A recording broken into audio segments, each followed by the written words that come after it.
ಕರ್ನಾಟಕ ಕೇರಳ ಮಧ್ಯೆ ಒತ್ತುವರಿ ತೆರವು ಪಾಲಿಟಿಕ್ಸ್ ಈಗ ಜೋರಾಗಿದೆ. ಅಕ್ರಮ ಒತ್ತುವರಿಯನ್ನು ಬೆಂಬಲಿಸಿ ಕೇರಳ ಸಿಎಂ ಪಿಣರಾಯಿ ವಿಜಯನ್ ಟ್ವೀಟ್ ಮಾಡಿದ್ರು. ಮುಸ್ಲಿಮರ ಮೇಲೆ ಕಾಂಗ್ರೆಸ್ ಬುಲ್ಡೋಜರ್ ರಾಜ್ ಮಾಡ್ತಿದೆ ಅಂತ ಬುಲ್ಡೋಜರ್ ಕೇರಳ ಸಿಎಂ ಹೇಳಿದ್ರು. ಕೇರಳ ಚುನಾವಣೆಯನ್ನು ಮುಂದಿಟ್ಟುಕೊಂಡು ಕಾಂಗ್ರೆಸ್ ಹೈಕಮಾಂಡ್ನಿಂದ ಲಾಬಿ ನಡೆಸಲಾಗ್ತಾ ಇತ್ತು.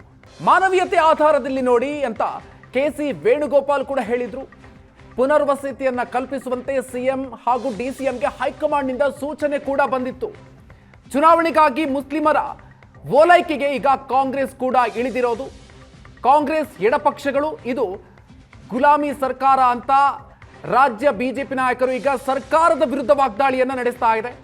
ಇನ್ನು ಮತ್ತೊಂದು ಕಡೆಯಲ್ಲಿ ಸರ್ಕಾರ ಯಾರ ಲಾಬಿಗೂ ಕೂಡ ಮಣಿಯೋದಿಲ್ಲ ಅಂತ ಸಚಿವರುಗಳು ಸ್ಪಷ್ಟನೆಯನ್ನು ಕೊಡ್ತಾ ಇದ್ದಾರೆ. ಕೋಗಿಲು ಲೇಔಟ್ನಲ್ಲಿ ನಡೆದಿರುವಂತಹ ತೆರವು ಕಾರ್ಯಾಚರಣೆಗೆ ಸಂಬಂಧಪಟ್ಟಂತೆ ಈಗ ರಾಜಕೀಯಗಳು ಮತ್ತೊಂದು ಹಂತಕ್ಕೆ ಹೋಗ್ತಾ ಇದೆ. ಜಾಗನ ಒಂದು 9-10 ವರ್ಷದಿಂದನೇ ಇದನ್ನ ಸಾಲಿಡ್ ವೇಸ್ಟ್ ಮ್ಯಾನೇಜ್ಮೆಂಟ್ ವಿಚಾರಕ್ಕೆ ಸರ್ಕಾರ ಕೊಟ್ಟಿತ್ತು. ರಾತ್ರೋರಾತ್ರಿ ಕೆಲವರೆಲ್ಲ ಬಂದು ಹಾಕೊಂಡಿದ್ದಾರೆ. ಸರ್ಕಾರಿ ಜಾಗಕ್ಕೆ ಯಾರು ವೋಟರ್ ಲಿಸ್ಟ್ ಕೊಡಕ್ ಹೋಗಲ್ಲ. ಸ್ಥಳೀಯ ಶಾಸಕರು ಕೂಡ ಇದ್ರ ಗಮನಕ್ಕೆ ತಂದು ಅವರು ಕೂಡ ಇಲ್ಲಿ ಮಾತಾಡಿದ್ದಾರೆ. ಲೀಚೆಟ್ ಪಿಟ್ಟು ಗುಂಡಿ ಕಸದ ಗುಂಡಿ ಎಲ್ಲ ಇತ್ತು, ಅದ್ರ ಮೇಲೆಲ್ಲ ಕಟ್ಕೊಂಡಿದ್ದಾರೆ. ಇದು ಕೆಲವರೆಲ್ಲ ರಾಜಕೀಯ ಬೆರೆಸ್ತಾ ಇದ್ದಾರೆ. ಇದಕ್ಕೆ ಕೇರಳ ಸಿಎಂ ಆದಿಯಾಗಿ ಕೆಲವರು ಕಮ್ಯುನಿಸ್ಟ್ ಅವರು ಪಾಪ ಎಲೆಕ್ಷನ್ ಸೋತೋಗ್ಬಿಡ್ತಾ ಇದೀವಿ ಅನ್ನೋ ಭಯದಿಂದ ಮೈನಾರಿಟೀಸ್ಗೆ ಸಿಂಪತಿ ತೋರಿಸ್ಲಿಕ್ಕೆ ಹೇಳ್ತಾ ಇದ್ದಾರೆ. ನೋಡಿ, ಇಲ್ಲಿ ಮೈನಾರಿಟೀಸ್ ಬಂದ ತಕ್ಷಣ ನನಗೆ ಜೈಕಾರ ಹೇಳ್ತಾ ಇದ್ದಾರೆ ಅವರೆಲ್ಲ. ಇಲ್ಲಿ ಕೆಲವರೆಲ್ಲ ದುಡ್ಡು ಕಾಸು ಇಸ್ಕೊಂಡು ಕೂಡ ಇಲ್ಲೆಲ್ಲ ಇಲ್ಲಿಗಲ್ ಆಗಿ ಕಟ್ಕೊಳ್ಳಿಕ್ಕೆ ಅವಕಾಶ ಮಾಡಿಕೊಟ್ಟಿದ್ದಾರೆ. ಚೀಫ್ ಮಿನಿಸ್ಟ್ರು ನನ್ನೆಲ್ಲ ಕರೆದಿದ್ದಾರೆ ಮೀಟಿಂಗ್ಗೆ. ಮುಂಚಿತವಾಗಿ ನಾನೇ ಕಣ್ಣಲ್ಲಿ ನೋಡಬೇಕು, ಯಾಕೆಂದರೆ ಸೀಯಿಂಗ್ ಇಸ್ ಬಿಲೀವಿಂಗ್. ಕಣ್ಣಲ್ಲಿ ನೋಡಿದಾಗ ಮಾತ್ರ ನಮಗೆ ಕೆಲವು ವಿಚಾರಗಳು ಗೊತ್ತಾಗ್ತದೆ. ಆ ದೃಷ್ಟಿಯಿಂದ ನಾನೇ ಏರ್ಪೋರ್ಟಿಂದ ನೇರವಾಗಿ ಇಲ್ಲಿಗೆ ಬಂದಿದ್ದೀನಿ. ನಮ್ಮ ಹತ್ರ ಇನ್ವೆಸ್ಟಿಗೇಷನ್ ಇದೆ, ಟೀಮ್ ಇದೆ. ಪ್ರತಿ ವರ್ಷದ್ದು ಕೂಡ ಗೂಗಲ್ ಇಮೇಜಸ್ ಎಲ್ಲ ಇಲ್ಲಿದೆ. ಖಂಡಿತ ಅವರೆಲ್ಲ ಬರ್ಕೊಡ್ತಾರೆ. ನಮ್ಗೆ ಯಾರ್ಯಾರು ಬರ್ಕೊಡ್ಬೇಕು, ಯಾರ್ಯಾರು ಇದಕ್ಕೆ ಇಲ್ಲಿ ಅಗ್ರಿಮೆಂಟ್ ಕಾಪಿನೂ ಇದೆ. ಕೇರಳ ಅವರೆಲ್ಲ ರಾಜಕಾರಣ ಮಾಡಬೇಕು. ಕರ್ನಾಟಕ ಸರ್ಕಾರ ಯಾರು ರೂಲ್ ಮಾಡ್ತಾ ಇದ್ದಾರೆ? ಆ ಕೇರಳದ ಜನರಲ್ ಸೆಕ್ರೆಟರಿ ಇದ್ದಾರಲ್ಲ ವೇಣುಗೋಪಾಲ್, ಒಬ್ಬ MLA ನಿಯೋಗ ಬಂದು ಇಲ್ಲಿ ಪರಿಸ್ಥಿತಿ ಸರಿ ಇಲ್ಲ ಅಂತೇಳಿ ನಾಚಿಕಾಗಲ್ವ ನಿಮ್ಮ ಸರ್ಕಾರಕ್ಕೆ? ಹೆಂಗ್ರಿ ಬಿಟ್ರಿ ಅವ್ರನ್ನ? ಕರ್ನಾಟಕದ ನೆಲ ಜಲದ ಬಗ್ಗೆ ಗೌರವ ಇಲ್ಲ ಈ ಸರ್ಕಾರಕ್ಕೆ? ದಮ್ಮಿಲ್ವಾ ನಿಮಗೆ? ತಾಕತ್ತಿಲ್ವಾ? ಅವರ್ಯಾರೋ ಕಾಂಗ್ರೆಸ್ನ ಹೈಕಮಾಂಡ್ ವೇಣುಗೋಪಾಲ್ ವರದಿ ಕೇಳ್ತಾರೆ. ಇದನ್ನು ನಾಚಿಕೆ ಆಗಲ್ಲ ಅಂದರೆ ಕೇರಳರು ಅಂದರೆ ಈ ಕೇರಳ ಸರ್ಕಾರ ಕರ್ನಾಟಕವನ್ನು ರೂಲ್ ಮಾಡ್ತಾ ಇದೆಯಾ? ಕರ್ನಾಟಕದ ಜಮೀನುಗಳ ಮೇಲೆ ಕೇರಳ ಸರ್ಕಾರದ ಅಧಿಕಾರ ಇದೆಯಾ? ವೇಣುಗೋಪಾಲ್ ಅವರು ಟ್ವೀಟ್ ಮಾಡಿದ್ರು, ನಾನು ಮುಖ್ಯಮಂತ್ರಿಗಳಿಗೆ ಈಗಾಗಲೇ ಮಾಡಿದ್ದೇನೆ, ಅವರಿಗೆಲ್ಲ ಪುನರ್ವಸತಿ ಕಲ್ಪಿಸ್ತಾರೆ ಅಂತ. ಆದರೆ ನಾನು ಕೇಳ್ತಕ್ಕಂಥದ್ದು, ಕೇರಳದವರಿಗೆ ಇಲ್ಲೇನು ಕೆಲಸ? ಯಾರಾದರೂ ಕೇರಳದ ಜನ ಬಂದು ಅಲ್ಲಿ ಗುಡಿಸಲಾಕಿದ್ರ? ಪಿಣರಾಯಿ ವಿಜಯನ್ ಅವ್ರಿಗೂ ಇಲ್ಲಿಗೆ ಸಂಬಂಧ ಏನು? ಅಂದರೆ ನಿಮ್ಮ ಸರ್ಕಾರ ಈಸ್ ಎ ವೀಕೆಸ್ಟ್ ಗವರ್ಮೆಂಟ್. ಒಂದೇ ವೇಣುಗೋಪಾಲ್ ಅವರ ಟ್ವೀಟ್ಗೆ ಈ ಸರ್ಕಾರ ಏನು ಹೇಳ್ತು? ಇಲ್ಲ, ನಾವು ಅದನ್ನು ಸಾಲ್ವ್ ಮಾಡ್ತೀವಿ. Chief minister of Kerala Pinarayi Vijayan ಅವರು ಟ್ವೀಟ್ ಮಾಡಿದ್ರು, ಕರ್ನಾಟಕ ಸರ್ಕಾರ ಏನಿದೆ ಒಂದು ರೀತಿ ಇದು JCB ಸರ್ಕಾರ. ಒಂದು ಟ್ವೀಟ್ಗೆ ನಿಮ್ಮ AICCಯಿಂದ ಜನರಲ್ ಸೆಕ್ರೆಟರಿ ಒಂದು ಟ್ವೀಟ್ ಮಾಡಿದ್ದಕ್ಕೆ ಕೇರಳದವ್ರಿಗೆ ಮನೆ ಕಟ್ಕೊಡ್ತೀನಿ ಅಂತ ಹೇಳ್ತಾ ಇದ್ದೀರಾ. ಕರ್ನಾಟಕದವರು ನಿಮಗೆ ಕಣ್ಣೀರು ಸುರಿಸ್ತಾ ಇದ್ದಾರೆ. ಹಗಲು ರಾತ್ರಿ ಹೋರಾಟ ಮಾಡ್ತಿದ್ದಾರೆ ಕರ್ನಾಟಕ ರಾಜ್ಯದವರು. ಅವ್ರಿಗೆ ಕಣ್ಣಿಗೆ ಕಾಣಲ್ಲ ನಿಮಗೆ. ಒಂದು ವೇಣುಗೋಪಾಲ್ ಟ್ವೀಟ್ಗೆ ಅವ್ರಿಗೆ 180-200 ಮನೆ ಕಟ್ಕೊಡ್ತೀರಾ ಅಂತಾದರೆ, ಉತ್ತರ ಕರ್ನಾಟಕದಲ್ಲಿ ಮನೆ ಇಲ್ಲದೆ ಇರೋರು ಎಷ್ಟು ಜನ ಇದ್ದಾರೆ? ಇಡೀ ಕರ್ನಾಟಕ ರಾಜ್ಯದಲ್ಲಿ ಮನೆ ಇಲ್ಲದೆ ಇರೋರು ಎಷ್ಟು ಜನ ಇದ್ದಾರೆ? ಕಟ್ಕೊಟ್ರಾ? ಇದನ್ನು ನಿಮ್ಮ ಧೋರಣೆ? ನಮ್ಮ ರಾಜ್ಯ ನಾವು ಹೆಂಗೆ ಅಂದರೆ ಇಡೀ ದೇಶ ನಮ್ಮದು ಅಂತ ಹೇಳೋದು. ಯಾವುದೇ ರಾಜ್ಯದಿಂದ ಬರಲಿ, ಯಾರಾದರೂ ಬರಲಿ, ಇಲ್ಲಿ ವಾಸ ಮಾಡೋದು ಯಾವುದೇ ಆಗಲಿ ನಮ್ಮವನು ಅಂತ ನಾವು ಕನ್ನಡದವರು ನಾವು ಭಾವನೆ ಮಾಡೋದು. ಕೇರಳ ಅವ್ರ ಹತ್ರ ಪಾಠ ಕಲ್ತ್ಕೊಳ್ಳೋಂಥ ಅವಶ್ಯಕತೆ ಇಲ್ಲ ಕನ್ನಡಿಗರಿಗೆ. We are stable, government stable. ನಮ್ಗೆ ಗೊತ್ತು ನಮ್ಮ ಜನಗಳಿಗೆ ಏನು ವ್ಯವಸ್ಥೆ ಮಾಡಬೇಕು ಅಂತ ಹೇಳಿ ಅದನ್ನೇ ನಾವು ಮಾಡ್ತಾಯಿದ್ವಿ. KC ವೇಣುಗೋಪಾಲ್ ಅವರು ಅದನ್ನೇ ಹೇಳಿರೋದ್ರಿ. ಅವ್ರ ಸಮಸ್ಯೆ ಆಗಿದೆ ನೋಡಿ ಅಂತ ಹೇಳಿದ್ದಾರೆ. ಅದ್ರಲ್ಲಿ ತಪ್ಪೇನಿದೆ? KC ವೇಣುಗೋಪಾಲ್ ಅವರು ರಾಜಕೀಯ ಮಾಡೋಕ್ಕೆ ಬಂದಿಲ್ಲ. ಅವರು ಮುಖ್ಯಮಂತ್ರಿ ರಾಜಕೀಯ ಮಾಡಿರೋದಿನ್ನ ಕೇರಳವರು ಕೆ.ಸಿ. ವೇಣುಗೋಪಾಲ್ ಅವರು ಪಕ್ಷಾತೀತವಾಗಿ ಯಾರಿಗೆ ಸಮಸ್ಯೆ ಆಗಿದೆ ಅವರಿಗೆ ಸಹಾಯ ಮಾಡಿ ಅಂತ ವೇಣುಗೋಪಾಲ್ ಅವರು ಹೇಳಿರೋದು. ಸರ್, ರಾಜ್ಯ ಕಾಂಗ್ರೆಸ್ ಸರ್ಕಾರ ಕೇರಳದ ಲಾಬಿಗೆ ಮಣಿತಾ ಇದೆಯಾ ಸರ್? ಸರ್ಕಾರ ಯಾರ ಲಾಭಿಗೂ ಮಣಿಯೋದಿಲ್ಲ. ಮೂಲತಃ ಅದು ಕಸ ವಿಲೇವಾರಿಗೆ ಸೀಮಿತವಾದಂಥ ಜಾಗ. ಆ ಜಾಗದಲ್ಲಿ ಕೆಲವು ಜನರು ಶೆಡ್ ಹಾಕೊಂಡ್ಬಿಟ್ಟಿದ್ದಾರೆ, ಅನ್ಆಥರೈಸ್ಡ್ ಆಕ್ಯುಪೇಷನ್ ಮಾಡ್ಕೊಂಡಿದ್ದಾರಲ್ಲ, ಬಡವರೇ. ಅವ್ರನ್ನ ಒಕ್ಕಲೆಬ್ಬಿಸಿದ್ರು ಅಂತ ಹೇಳೋಕ್ಕಿಂತ ಹೆಚ್ಚಾಗಿ ಆ ಜಾಗ ಮೇಲೆ ಅತಿಕ್ರಮಣ ಪ್ರವೇಶ. ಅದು ಕಾಂಗ್ರೆಸ್ ಸರ್ಕಾರ ಅವರು ಒಕ್ಕಲು ಎಬ್ಬಿಸಿಲ್ಲ. ಆ ಜನರಿಗೆ ಬಡವರಿದ್ದಾರೆ, ಪುನರ್ವಸತಿ ಕಲಿಸ್ಬೇಕು, ನಮ್ಮ ಕರ್ತವ್ಯ ಅದು. ಜನರಿಗೆ ಪುನರ್ವಸತಿ ಕಲಿಸೋದು ಸರ್ಕಾರದ ಜವಾಬ್ದಾರಿ. ಭಾರತದ ಒಂದು ಪ್ರಜೆಯಾಗಿ ಯಾವುದೇ ಒಂದು ಪ್ರದೇಶದಲ್ಲಿ ಜನರಿಗೆ ಅನಾನುಕೂಲ ಆದಾಗ, ಪುನರ್ವಸತಿ ಇಲ್ಲದೇ ಇದ್ದಾಗ, ಅನ್ಯಾಯ ಆದಾಗ ಮಾತಾಡುವ ಹಕ್ಕು ಮತ್ತು ಅಧಿಕಾರ ಇದ್ದೇ ಇದೆ. ಅದರಿಂದ ಅವರು ಮಾತಾಡೋದು ತಪ್ಪು ಅಂತ ಹೇಳೋದು ಸರಿಯಲ್ಲ. ಅದು ರಾಜಕೀಯ ಮಾಡೋದು.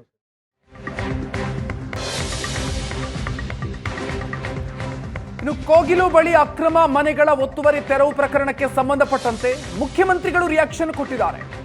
ಸಮೀಕ್ಷೆಯ ಬಳಿಕ ನೈಜತೆಯ ಪರಿಶೀಲನೆಯನ್ನ ನಡೆಸಿ ಮನೆ ಹಂಚಿಕೆಯನ್ನು ಮಾಡಲಾಗುತ್ತೆ ಅಂತ ಹೇಳಿದ್ದಾರೆ. ಕಾವೇರಿ ನಿವಾಸದಲ್ಲಿ ಸಭೆಯನ್ನು ನಡೆಸಲಾಗಿತ್ತು ಈ ವಿಚಾರಕ್ಕೆ ಸಂಬಂಧಪಟ್ಟಂತೆ. ಅದಾದ ನಂತರ ಮುಖ್ಯಮಂತ್ರಿಗಳು ಕೊಟ್ಟಿರುವಂತಹ ಹೇಳಿಕೆ ಇದು.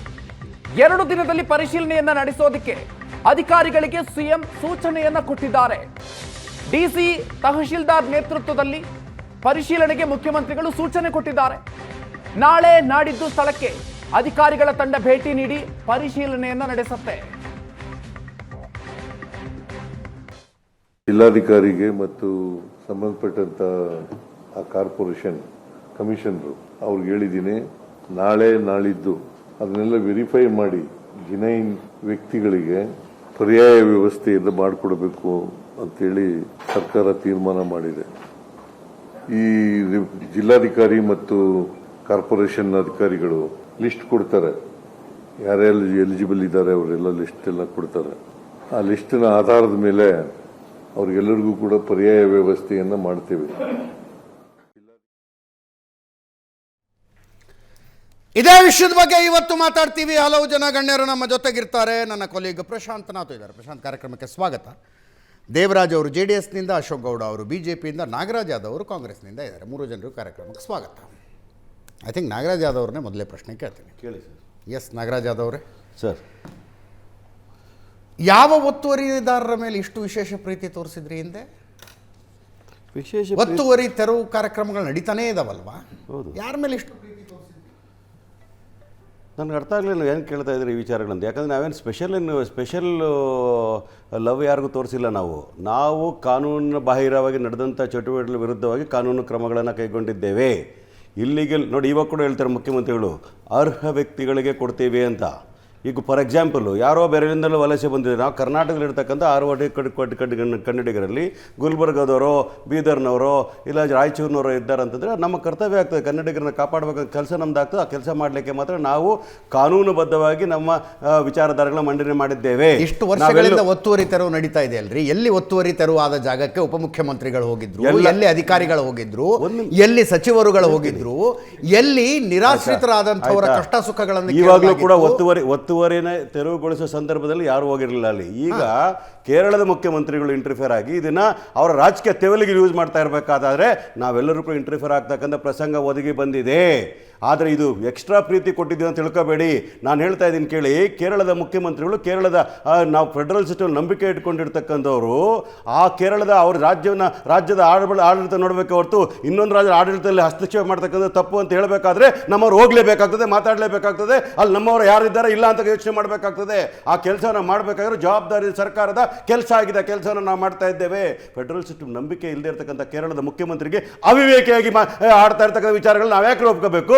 So we intervened there to see and sort it out an issue what is going on there ಅನ್ನೋ ಮಾತನ್ನು ಹೇಳ್ತಾ ಇದ್ದೇವೆ.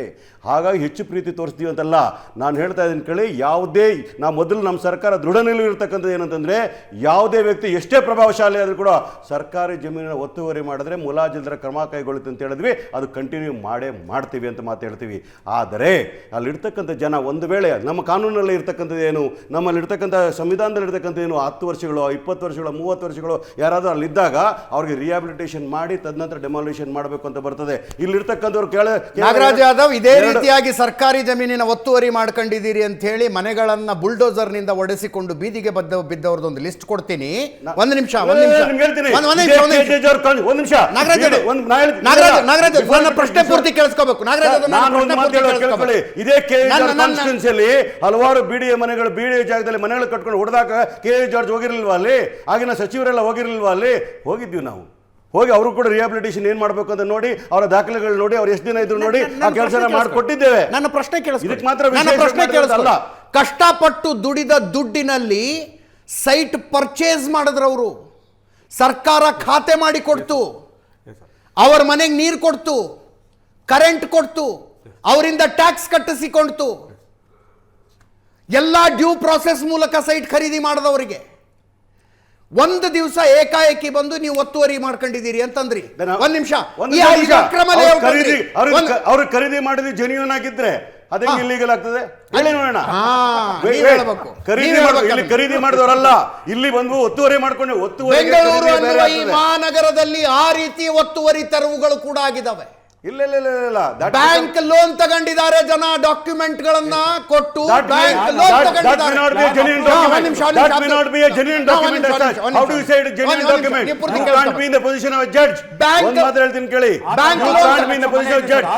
ಸೈಟ್ಗೆ ಬ್ಯಾಂಕ್ ಲೋನ್ ತಗೊಂಡಿದ್ದಾರೆ, ಹೋಮ್ ಕನ್ಸ್ಟ್ರಕ್ಷನ್ ಲೋನ್ ತಗೊಂಡಿದ್ದಾರೆ, ಡಾಕ್ಯುಮೆಂಟ್ ಗಳನ್ನ ಕೊಟ್ಟು ಅವರ ಮನೆಗಳಿಂದ ಟ್ಯಾಕ್ಸ್ ವಸೂಲು ಮಾಡಿದೆ ಸರ್ಕಾರ, ಅವರ ಮನೆಗಳಿಗೆ ನೀರು ಕೊಟ್ಟಿದೆ, ಕರೆಂಟ್ ಕೊಟ್ಟಿದೆ. ಏಕಾಏಕಿ ಯಾವುದೋ ಒಂದು ಡಾಕ್ಯುಮೆಂಟ್ ತೆಗೆದಾಗ ಇದು ಅಕ್ರಮ ಲೇಔಟ್ ಅನ್ನಿಸ್ತಂತೆ. ಒಂದು ನಿಮಿಷ, ಅಕ್ರಮ ಲೇಔಟ್ ನಾನು ಹೇಳ್ತೀನಿ ಮಾನ್ಯ ಅಧ್ಯಕ್ಷರೇ, ಅಂತ ಕೇಸ್ಗಳು ಬಂದಾಗ ಮ್ಯಾಟ್ರು ಬಿಡಿಎ ವರ್ಸಸ್ ಅವ್ರ ಜೊತೆ ಏನಾದ್ರು ನಡೆದಾಗ, ಕೇಸ್ಗಳು ನಡೆದಾಗ court would fast in order to take back the property which belong to government. ಗೊತ್ತಿದೆಯಾ ಕೇಸ್ಗಳು? ವಿಚಾರಗಳನ್ನ ಕೇವಲ ಡೆಮಾಲಿಷನ್ ಬಗ್ಗೆ ಮಾತಾಡಬೇಡಿ. ಯಾವ which led to demolition is most important ಅಂತ ಮಾತಾಡ್ತದೆ. ಯಾವ್ದಾದ್ರು ಹತ್ರ ಸೇಲ್ ಡೇಟ್ಗಳಾಗಿದ್ರೆ ಒಂದು ನಿಮಿಷ, ನಾನು ಡೆಮಾಲಿಷನ್ ಯಾಕೆ ಮಾಡಿದ್ರಿ ಅಂತ ಕೇಳ್ತಿಲ್ಲ. ಅವ್ರು ಬದುಕಿದಾರ ಸತ್ತಿದಾರ ಅಂತ ಹೋಗಿ ನೋಡಿದ್ರ? ಮನೆ ಕಳ್ಕೊಂಡವ್ರು ಬದುಕಿದಾರ ಸತ್ತಿದಾರ ಅಂತ ಹೋಗಿ ನೋಡಿದ್ರ? 110% ಎಲ್ಲಾದ್ರೂ ಕೂಡ ಅನ್ಯಾಯ ಆಗಿದ್ರೆ ನಾವು ಡೆಫಿನೆಟ್ಲಿ ಹೋಗಿ ನಾಳೆ ಬರ್ತೀರಾ? ಬೆಳಗ್ಗೆ ಸ್ಟುಡಿಯೋ ಕರೆಸ್ತೀನಿ ನಾನು ಆ ರೀತಿ ಮನೆ ಕಳ್ಕೊಂಡವ್ರನ್ನ. ಒಂದು ನಿಮಿಷ, you can't take a specific case and no specific case ಅಲ್ರಿ, multiple cases. Kerala CM tweet ಮಾಡಿದ್ರಂತೆ, ಇಡೀ ಗವರ್ಮೆಂಟ್ ಎದ್ದು ಕೂತ್ಕೊಂಡಿದೆ. ಕೆ.ಸಿ. ವೇಣುಗೋಪಾಲ್ ಕಾಲ್ ಮಾಡಿದ್ರಂತೆ, ಇಡೀ ಸರ್ಕಾರ ಎದ್ದು ಕೂತ್ಕೊಂಡಿದೆ. ಕೆ.ಸಿ. ವೇಣುಗೋಪಾಲ್ ಇಂಟರ್ಫಿಯರ್ ಆಗ್ಲಿಲ್ಲ. ಇಂಟರ್ಫಿಯರ್ ಆಗ್ಲಿಲ್ವಾ?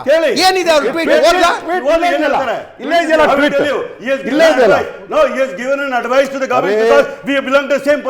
ಮಾನವೀಯತೆ ದೃಷ್ಟಿಯಲ್ಲಿ ಎಚ್ಚರಿಕೆಯಿಂದ ಮತ್ತು ಸೂಕ್ಷ್ಮತೆಯಿಂದ ಕ್ರಮ ಕೈಗೊಳ್ಳಬೇಕಾಗಿತ್ತು ಅಂತ ಹೇಳಿದ್ರಂತೆ. ಎಚ್ಚರಿಕೆಯಿಂದ ಮತ್ತು ಸೂಕ್ಷ್ಮತೆಯಿಂದ ಕ್ರಮ ಕೈಗೊಳ್ಳಬೇಕಾಗಿತ್ತು. ಪಾರ್ಟಿ ಆದ್ರೆ ಅಲ್ಲಿದ್ದ ಮುಖ್ಯಮಂತ್ರಿಗಳು ರಾಜಕಾರಣ ಮಾಡ್ಲಿಕ್ಕೆ ಬಂದಾಗ ರಾಜಕಾರಣ ತೆವಲಿಗೋಸ್ಕರ ಕರ್ನಾಟಕನ ಉಪಯೋಗಿಸ್ಕೋಬೇಕಾ, ಅದನ್ನ ಸಹಿಸ್ಕೋಬೇಕಾ ಅಂತ ಹೇಳ್ತೀನಿ. ಆದ್ರೆ ಕೆ.ಸಿ. ವೇಣುಗೋಪಾಲ್ ಈ ವಿಚಾರಗಳನ್ನ ಅವ್ರು ಮಾತಾಡೋದಕ್ಕೆ ಮಾತಾಡಲಿಲ್ಲ. ನಮ್ಮದೇ ಸರ್ಕಾರದಿಂದ, ನಮ್ಮ ವರಿಷ್ಠ ಆಗಿರೋದ್ರಿಂದ, ನಮ್ಮ ಜನರಲ್ ಸೆಕ್ರೆಟರಿಯಿಂದ ನಮ್ಗೆ ಅಡ್ವೈಸ್ ಮಾಡ್ಕೊಳ್ಳಿಕ್ಕೆ ಮಾಡಿಕೊಡ್ಬೇಕಾಗಿರೋ ಕರ್ತವ್ಯ ಕೂಡ ಅವ್ರದ್ದು. ಆ ಅಡ್ವೈಸ್ನ ಕೊಟ್ಟಿರ್ತಾರೆ. ಅದನ್ನ ಬಿಟ್ಬಿಟ್ಟು ಅದ್ರಲ್ಲಿ ರಾಜಕೀಯ ಕೊಡಬೇಕಾಗಿತ್ತು. ಕೆ.ಸಿ. ವೇಣುಗೋಪಾಲ್ ವಾಲಂಟಿಯರ್ ಆಗಿ ಮೊದಲು ಇಂಟರ್ಫಿಯರ್ ಆಗಿರಲಿಲ್ಲ. ಯಾವಾಗ ಕೇರಳದ ಮುಖ್ಯಮಂತ್ರಿಗಳು ಇದರಲ್ಲಿ ಇಂಟರ್ಫಿಯರ್ ಆಗ್ತಾರೋ ಆಗ ಅವ್ರ ಗಮನಕ್ಕೆ ಬಂದಾಗ ನಮ್ಮ ಗಮನಕ್ಕೆ ತರ್ತಾರೆ. You should have taken care ಅಂತ ಹೇಳ್ತಾರೆ. ಇದು ಒಂದೇ ವಿಷಯಗಳಲ್ಲಿ ಅವ್ರಿಗೆ ಕ್ಲಾರಿಟಿನ ಕೊಡ್ತೇವೆ ನಾವು. ಪ್ರಶಾಂತ್, ಕೇರಳ ಅನ್ನುವಂಥದ್ದೇ, ಕೇರಳದ ವಿಷಯ ಅನ್ನುವಂಥದ್ದೇ ಒಂದು ಸ್ವೀಟ್ ಸ್ಪಾಟ್ ಆಗಿಬಿಟ್ಟಿದೆ ಸರ್ಕಾರಕ್ಕೆ. ಅಲ್ಲಿ ಒಂದು ಆನೆ ತುಳಿದು ವಯನಾಡಿನಲ್ಲಿ ಯಾರನ್ನೋ ಸಾಯಿಸುತ್ತೆ, ಕರ್ನಾಟಕ ಅದಕ್ಕೆ ಪರಿಹಾರ ಕೊಡೋದಂತೆ. ಯಾಕೆ ಕೊಟ್ರಿ ಅಂದ್ರೆ ಕರ್ನಾಟಕದ ಆನೆ ಅಲ್ಲಿಗೆ ಹೋಗಿತ್ತು ಅಂತಾರೆ. ಕರ್ನಾಟಕದ ಆನೆ ಅಲ್ಲಿಗೆ ಹೋಗಿತ್ತಂತೆ. 150 ಮನೆ ವಯನಾಡಿನಲ್ಲಿ ಫ್ಲಡ್ ಬರುತ್ತೆ, ಮನೆಗಳು ಕೊಚ್ಕೊಂಡು ಹೋಗ್ತವೆ, ಊರುಗಳು ಕೊಚ್ಕೊಂಡು ಹೋಗ್ತವೆ, 100 ಮನೆ ಕಟ್ಟಿಸ್ಕೊಡ್ತೀವಿ ಅಂತ ಕರ್ನಾಟಕ ಸರ್ಕಾರ ಹೇಳುತ್ತೆ. ಈಗ ಕರ್ನಾಟಕ ಟೂರಿಸಂ, ಕೇರಳದ ಈಗ ಅರ್ಹ ವ್ಯಕ್ತಿಗಳಿಗೆ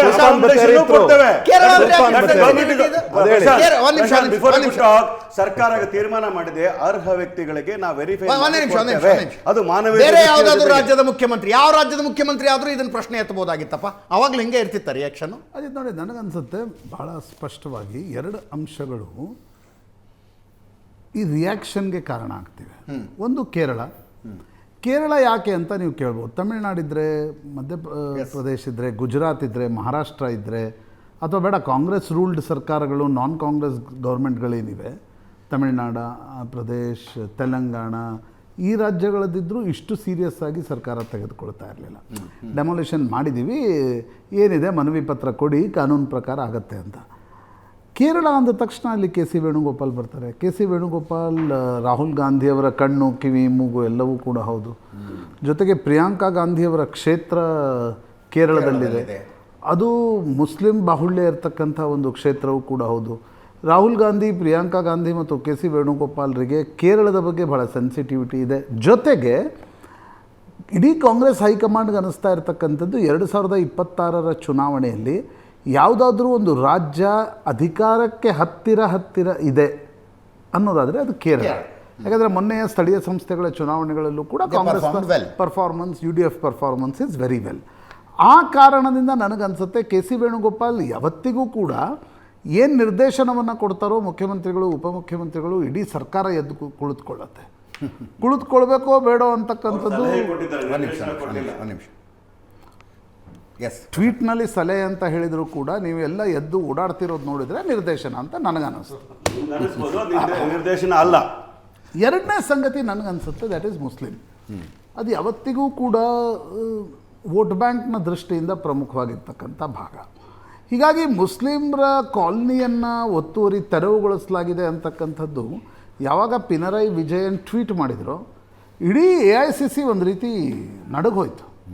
ಯಾಕಂದರೆ ನಮ್ಮ ಪೆಟ್ ವಿಷಯವನ್ನು CPMನವ್ರು ಎತ್ಕೊಂಡು ಬಿಡ್ತಿದ್ದಾರಲ್ಲ ಅಂತ. ಪಿನರಾಯಿ ವಿಜಯನ್ ಏನು ಕೇಳಿದರು, ಉತ್ತರ ಪ್ರದೇಶದಲ್ಲಿ ಯೋಗಿ ಆದಿತ್ಯನಾಥ್ ಬುಲ್ಡೋಜರ್ ಏನು ಓಡಿಸ್ತಾರೆ ಮುಸ್ಲಿಮರ ಮೇಲೆ, ಆಗ ಕಾಂಗ್ರೆಸ್ ಅದನ್ನು ಟೀಕೆ ವ್ಯಕ್ತ ಮಾಡುತ್ತೆ. ಹೌಕಮ್ ಕಾಂಗ್ರೆಸ್ನ ಒಂದು ರಾಜ್ಯ ಸರ್ಕಾರ ಮುಸ್ಲಿಮರ ಮನೆಗಳ ಮೇಲೆ ಬುಲ್ಡೋಜರ್ ಓಡಿಸ್ತು ಅಂತಕ್ಕಂಥದ್ದನ್ನು ಪಿನರಾಯಿ ಕೇಳಿದರು. ಪಿನರಾಯಿಗೆ ಅನ್ನಿಸ್ತು ರಾಜಕೀಯವಾಗಿ ಇದೊಂದು ಸೂಕ್ಷ್ಮವಾಗಿರ್ತಕ್ಕಂಥ ವಿಷಯ. ಕಾಂಪಿಟೇಟಿವ್ ಪಾಲಿಟಿಕ್ಸ್ ಕೇರಳದಲ್ಲಿ CPM ವರ್ಸಸ್ ಕಾಂಗ್ರೆಸ್ ನಡೆಯೋದು ವೋಟ್ ಬ್ಯಾಂಕ್ ದೃಷ್ಟಿಯಿಂದ ಕೂಡ. ಅಲ್ಲಿ CPM is predominantly Hindu party. Yes, Muslim ಮತ್ತು ಕ್ರಿಶ್ಚಿಯನ್ರ ಬಹುಪಾಲು ಮತಗಳನ್ನು ಕಾಂಗ್ರೆಸ್ ತೆಗೆದುಕೊಳ್ಳುತ್ತೆ. ಆ ಕಾರಣಕ್ಕೋಸ್ಕರ ಯಾವಾಗ ಪಿನರಾಯಿ ವಿಜಯನ್ ಟ್ವೀಟ್ ಮಾಡಿದ್ರು, ಇಡೀ AICC ಎದ್ದು ಕುಳಿತುಕೊಳ್ತು.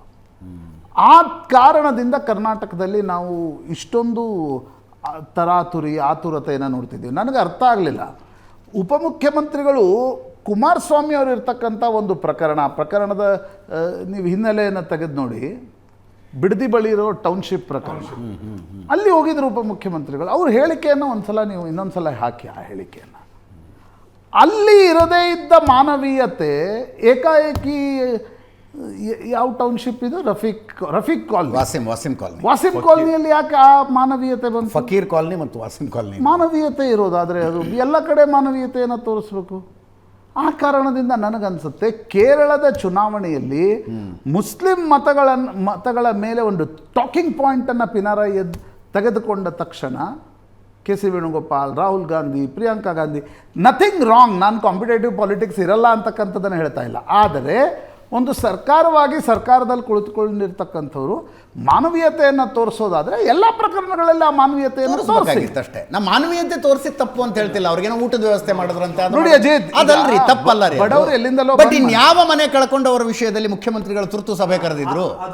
ಇನ್ಯಾವ ಮನೆ ಕಳ್ಕೊಂಡವರ ವಿಷಯದಲ್ಲಿ ಅಧಿಕಾರಿಗಳಿಗಿಂತ ಸೂಚನೆಗಳನ್ನು ಬಂದು ಮನೆ ಕಟ್ಕೊಂಡಿರ್ತಾರೆ. ಸ್ಲಮ್ ಅಂತ ತಿಳ್ಕೊಳ್ಳಿ, ಅಲ್ಲಿ ರಿಯಲ್ ಎಸ್ಟೇಟ್ ಮಾಫಿಯಾ ಇರುತ್ತೆ. ನೀವು ಆ ಮನೆಗಳನ್ನು ಬುಲ್ಡೋಸ್ ಮಾಡಿದ ನಂತರ ಅದು ಮುಸ್ಲಿಂ ಇರಲಿ, ಹಿಂದೂ ಇರಲಿ, ಕ್ರಿಶ್ಚಿಯನ್ ಇರಲಿ, ಬುದ್ಧಿಸ್ಟ್ ಇರಲಿ, ಅಥವಾ ಎಲ್ಲಿಂದಲೋ ಬಂದವನೂ ಇರಲಿ, ನಾನು ಕೇಳೋದು ಬರೀ ಕರ್ನಾಟಕದವ್ರಿಗೆ ಅಂತಕ್ಕಂಥದ್ದಲ್ಲ. ಮಾನವೀಯತೆ ದೃಷ್ಟಿಯಿಂದ ನಿಮ್ಮ ಕೇಂದ್ರ ಸರ್ಕಾರದ ಒಂದಿಷ್ಟು ಹಣವನ್ನು ತೆಗೆದುಕೊಂಡು ಅವ್ರಿಗೆ ಆವಾಸ್ ಯೋಜನೆಯಲ್ಲಿ ಎಲ್ಲಾದರೂ ಕೊಡ್ಲಿಕ್ಕೆ ಸಾಧ್ಯನಾ ಅಂತಕ್ಕಂಥದ್ದು ನೋಡಿ. ಆತ ಯಾಕೆ ಅದನ್ನು ಬೈಫರ್ಕೇಟ್ ಮಾಡಿ ನೋಡ್ತೀರಿ? ಎಕ್ಸಾಕ್ಟ್ಲಿ.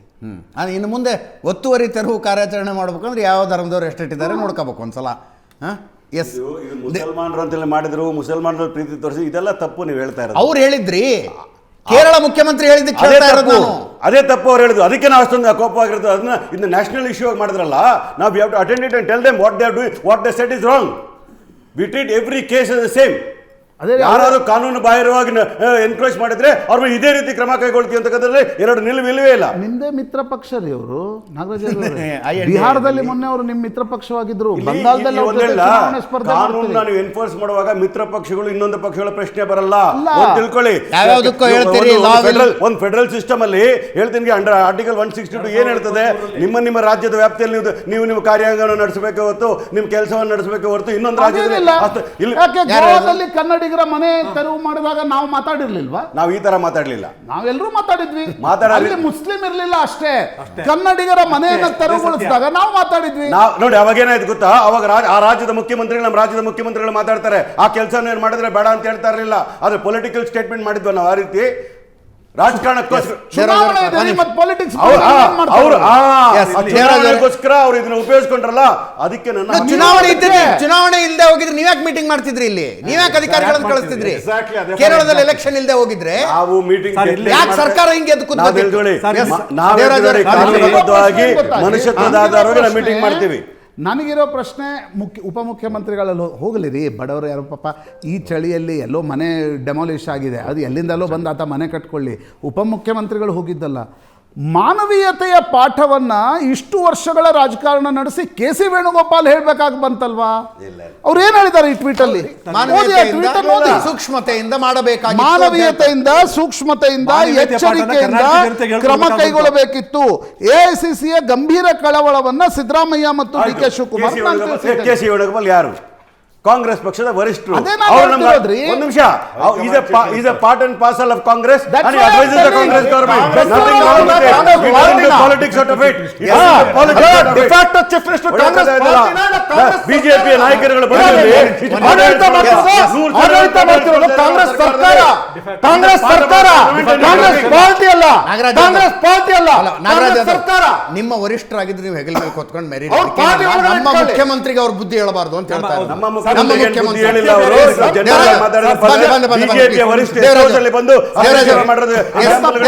ಇದು ಸತ್ಯ ಬೇರೆ ಇದೆ ಸರ್. ಇಲ್ಲೇನಾಗ್ತಿದೆ, ಅದು ಆ ಒಂದು ಸತ್ಯವನ್ನು ತರಲಿಕ್ಕೆ ಪ್ರಯತ್ನ ಪಡ್ತೀನಿ ಸರ್.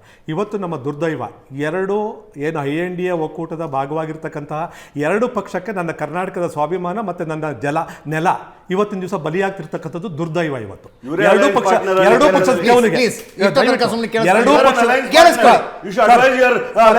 ನಾಗರಾಜ್ ಯಾದವ್ ಎರಡೂ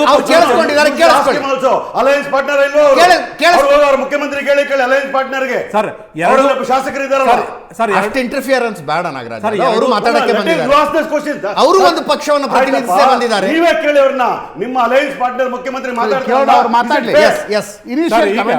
ಈಗೇನಾಗಿದೆ, ಕೇರಳದ ಜನ ಖಂಡಿತವಾಗಿಯೂ ಬುದ್ಧಿವಂತರು, ಪ್ರಬುದ್ಧರು ಸರ್. ಈ ಎರಡೂ ಪಕ್ಷಗಳ ನಾಟಕವನ್ನು ಖಂಡಿತವಾಗಿಯೂ ಅರ್ಥಂತವರು ಅವ್ರಿಗೆ ಹೇಗೆ ಪಾಠವನ್ನು ಕಲಿಸಬೇಕು ಮುಂದೆ ಕಲಿಸ್ತಾರೆ. ಅದು ನಾನು ಹೆಚ್ಚಿಗೆ ಮಾತಾಡ್ಲಿಕ್ಕೆ ಹೋಗಲ್ಲ. ನಿಮ್ಮ ಪ್ರಶ್ನೆಗೆ ಒಂದು ಉತ್ತರವನ್ನು ಕೊಡ್ತೀನಿ ಸರ್. ನಮ್ಮ ಬೆಂಗಳೂರು ನಗರದ ಒಂದರಲ್ಲೇ ನಿಮ್ಗೆ ಉದಾಹರಣೆ ಹೇಳಬೇಕು ಅಂತಂದರೆ 16.25 ಲಕ್ಷ ಇವತ್ತಿನ ದಿವಸ ಆ ರೀತಿಯ ಮನೆಗಳಿವೆ. ತಾವು ಹೇಳಿದ್ರಲ್ಲ, ಏನು ನಿವೇಶನ 16.25 ಲಕ್ಷ ಆ ಮನೆಗಳಿಗೆ ಇವತ್ತು ದಿವಸ 6 ಲಕ್ಷ ಇವತ್ತು ಹೆಚ್ಚುವರಿ ಏನು ಇದನ್ನು ಅಭಿವೃದ್ಧಿ ಶುಲ್ಕ ಅಂತ ಹಾಕ್ಬಿಟ್ಟು ಪಡೀಲಿಕ್ಕೆ ಕೊಟ್ಟಿರೋ ಸರ್ಕಾರ ಇದು. 6 ಲಕ್ಷ ಒಂದು ನಿವೇಶನಕ್ಕೆ. ಅದು ಮುಂದೆ ಮಾತಾಡೋಣ ಅಂತ ನಾನು ನಿಮಗೆ ಅಂಕಿ ಅಂಶಗಳ ಸಮೇತ ತರ್ತಿರೋದು. ಈ ರೀತಿಯ ಬಡಾವಣೆಗಳು 36 ಬಡಾವಣೆಗಳು ಬೆಂಗಳೂರಲ್ಲಿ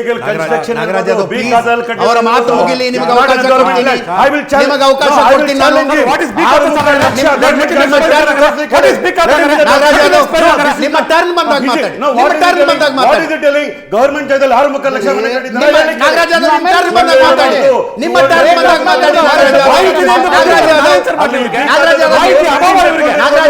ಆದ್ರೆ ಸರ್ಕಾರಿ ಅವರು ಮಾತಾಡ್ಲಿ ಸ್ವಲ್ಪ ಆರಾಮ್. ಸರ್ ಈಗೇನಾಗಿದೆ, ಅದಷ್ಟು ಮನೆಗಳಿಗೆ ಇವತ್ತಿನ ದಿವಸ ಅಭಿವೃದ್ಧಿ ಶುಲ್ಕ ಹಾಕಿ 6 ಲಕ್ಷವನ್ನ ವಸೂಲು ಮಾಡ್ಲಿಕ್ಕೆ, ಯಾಕೆಂದ್ರೆ ಸರ್ಕಾರ ದಿವಾಳಿ ಆಗಿದೆ, ದುಡ್ಡಿಲ್ಲ, ಅದಕ್ಕೋಸ್ಕರ ಆಗಿರೋವಂಥದ್ದು. ಒಂದ್ ಕಡೆ ಇಡೋಣ ಸರ್, ಇದು ಒತ್ತಟ್ಟಿಗಿರಲಿ ಸರ್. ಈಗ ಶ್ರೀಯುತ ನಾಗರಾಜ್ ಯಾದವ್ ಅವರಿಗೆ ಮಾಹಿತಿ ಇಲ್ಲ ಅಂತಕ್ಕಂಥದಕ್ಕೆ ಸ್ಪಷ್ಟವಾಗಿ ಹೇಳ್ತೀನಿ ಸರ್. ಇವತ್ತೇನಾಗಿದೆ, ಸಪೋಸ್ ನನ್ನ ಕರ್ನಾಟಕದಲ್ಲಿ SIR ಪ್ರಾರಂಭ ಆದರೆ ಅದನ್ನು ಒಂದ್ ಕಡೆ ನೀವು ಚೆಕ್ ಮಾಡ್ಬೇಕು ಸರ್. ಯಾಕಿದು ಬಹಳಷ್ಟು ಮುಖ್ಯವಾಗಿರೋ ಅಂಶ. ಈ ಸತ್ಯವನ್ನು ಮರೆಮಾಚಲಿಕ್ಕೆ ಸರ್ಕಾರ ಇವತ್ತು ತುದಿಗಾಲ ಮೇಲೆ ನಿಂತಿದೆ. ಆ ಸತ್ಯವನ್ನು ಸಹ ಇವತ್ತು ಹೇಳ್ತೀನಿ ಸರ್. ಇವತ್ತೇನಾಗಿದೆ, ನಮ್ಮ ಸರ್ಕಾರಕ್ಕೆ ಕೇಂದ್ರ ಸರ್ಕಾರ ಏನಂತ ನಮ್ಮ ರಾಜ್ಯ ಸರ್ಕಾರಕ್ಕೆ ಕೇಂದ್ರ ಸರ್ಕಾರ ಒಂದು ಮಾಹಿತಿಯನ್ನು ಕೇಳಿದೆ.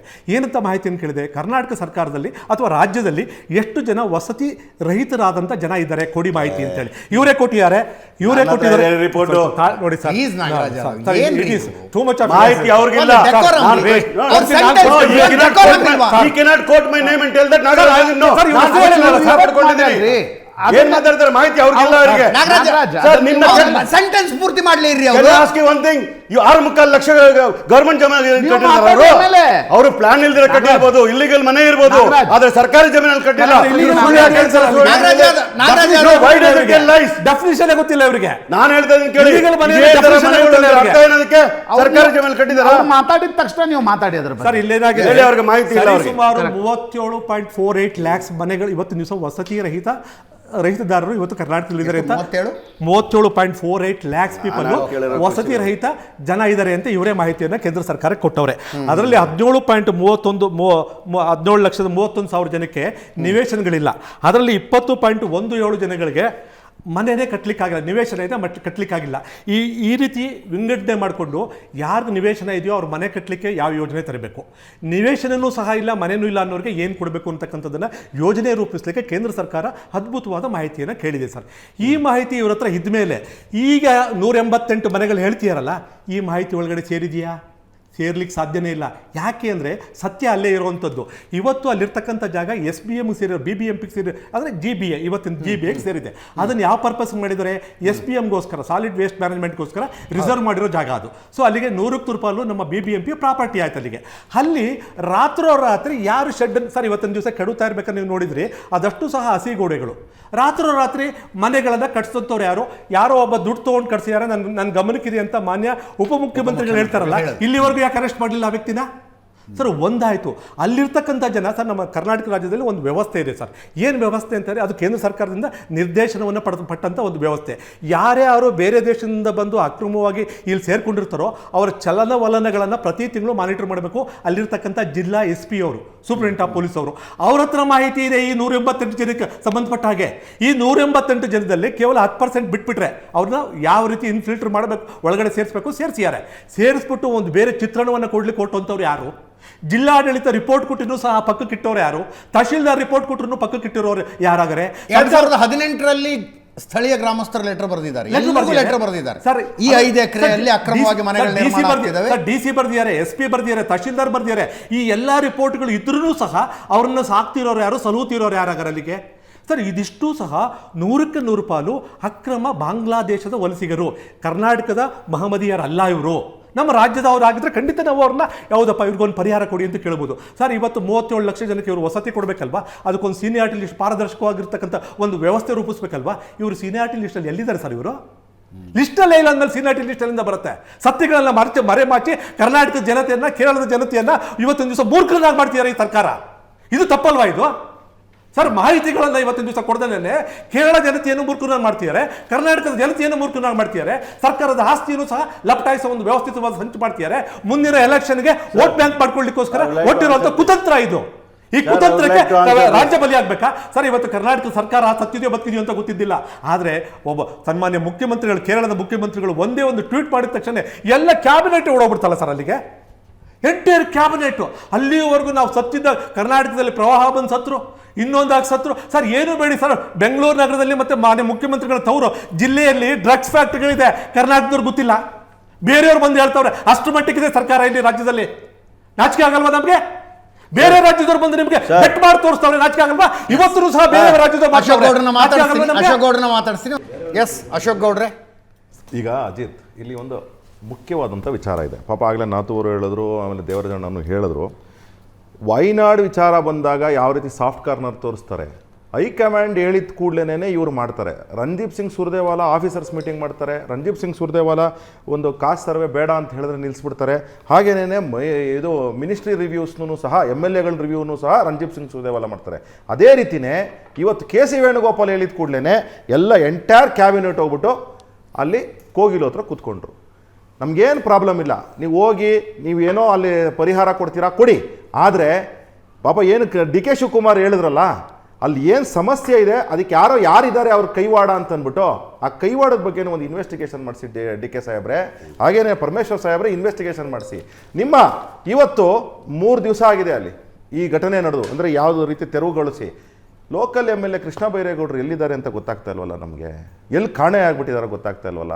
ಕೃಷ್ಣ ಬೈರೇಗೌಡರ ಸಹಪಾಠಿಗಳು ಅಲ್ಲಿ ಯಾವ ರೀತಿ ಷಡ್ಯಂತ್ರ ಮಾಡಿದ್ರು ಗೊತ್ತಾಗ್ಲಿಲ್ವಲ್ಲ. ಜಮೀರ್ ಅಹಮದ್ ಹೋಗ್ಬಿಟ್ಟು ಇಮಿಡಿಯೇಟ್ ಆಗಿ ಅವರು ದೇವರಾಜ ಅರಸು ಹೌಸಿಂಗ್ ಸ್ಕೀಮಲ್ಲಿ ಕೊಡ್ತೀವಿ ಅಂತ ಹೇಳಿಲ್ಲ, ಬಸವ ಹೌಸಿಂಗ್ ಸ್ಕೀಮಲ್ಲಿ ಕೊಡ್ತೀವಿ ಅಂತ ಹೇಳಿಲ್ಲ, ಮುಖ್ಯಮಂತ್ರಿ ಮಲ್ಟಿ ಸ್ಟೋರಿ ಕೊಡಲಿ ಅಂತಿಲ್ಲ, ರಾಜೀವ್ ಗಾಂಧಿನಲ್ಲಿ ಕೊಡ್ತೀವಿ ಅಂದರೆ ಕೇಂದ್ರ ಸರ್ಕಾರದಿಂದ ಫಂಡ್ ಬರುತ್ತೆ, ಕೊಡ್ತೀವಿ, ಆಯ್ತು ಕೊಡಿ, ತೊಂದರೆ ಇಲ್ಲ, ಅದರಲ್ಲೇ ಕೊಡಿ.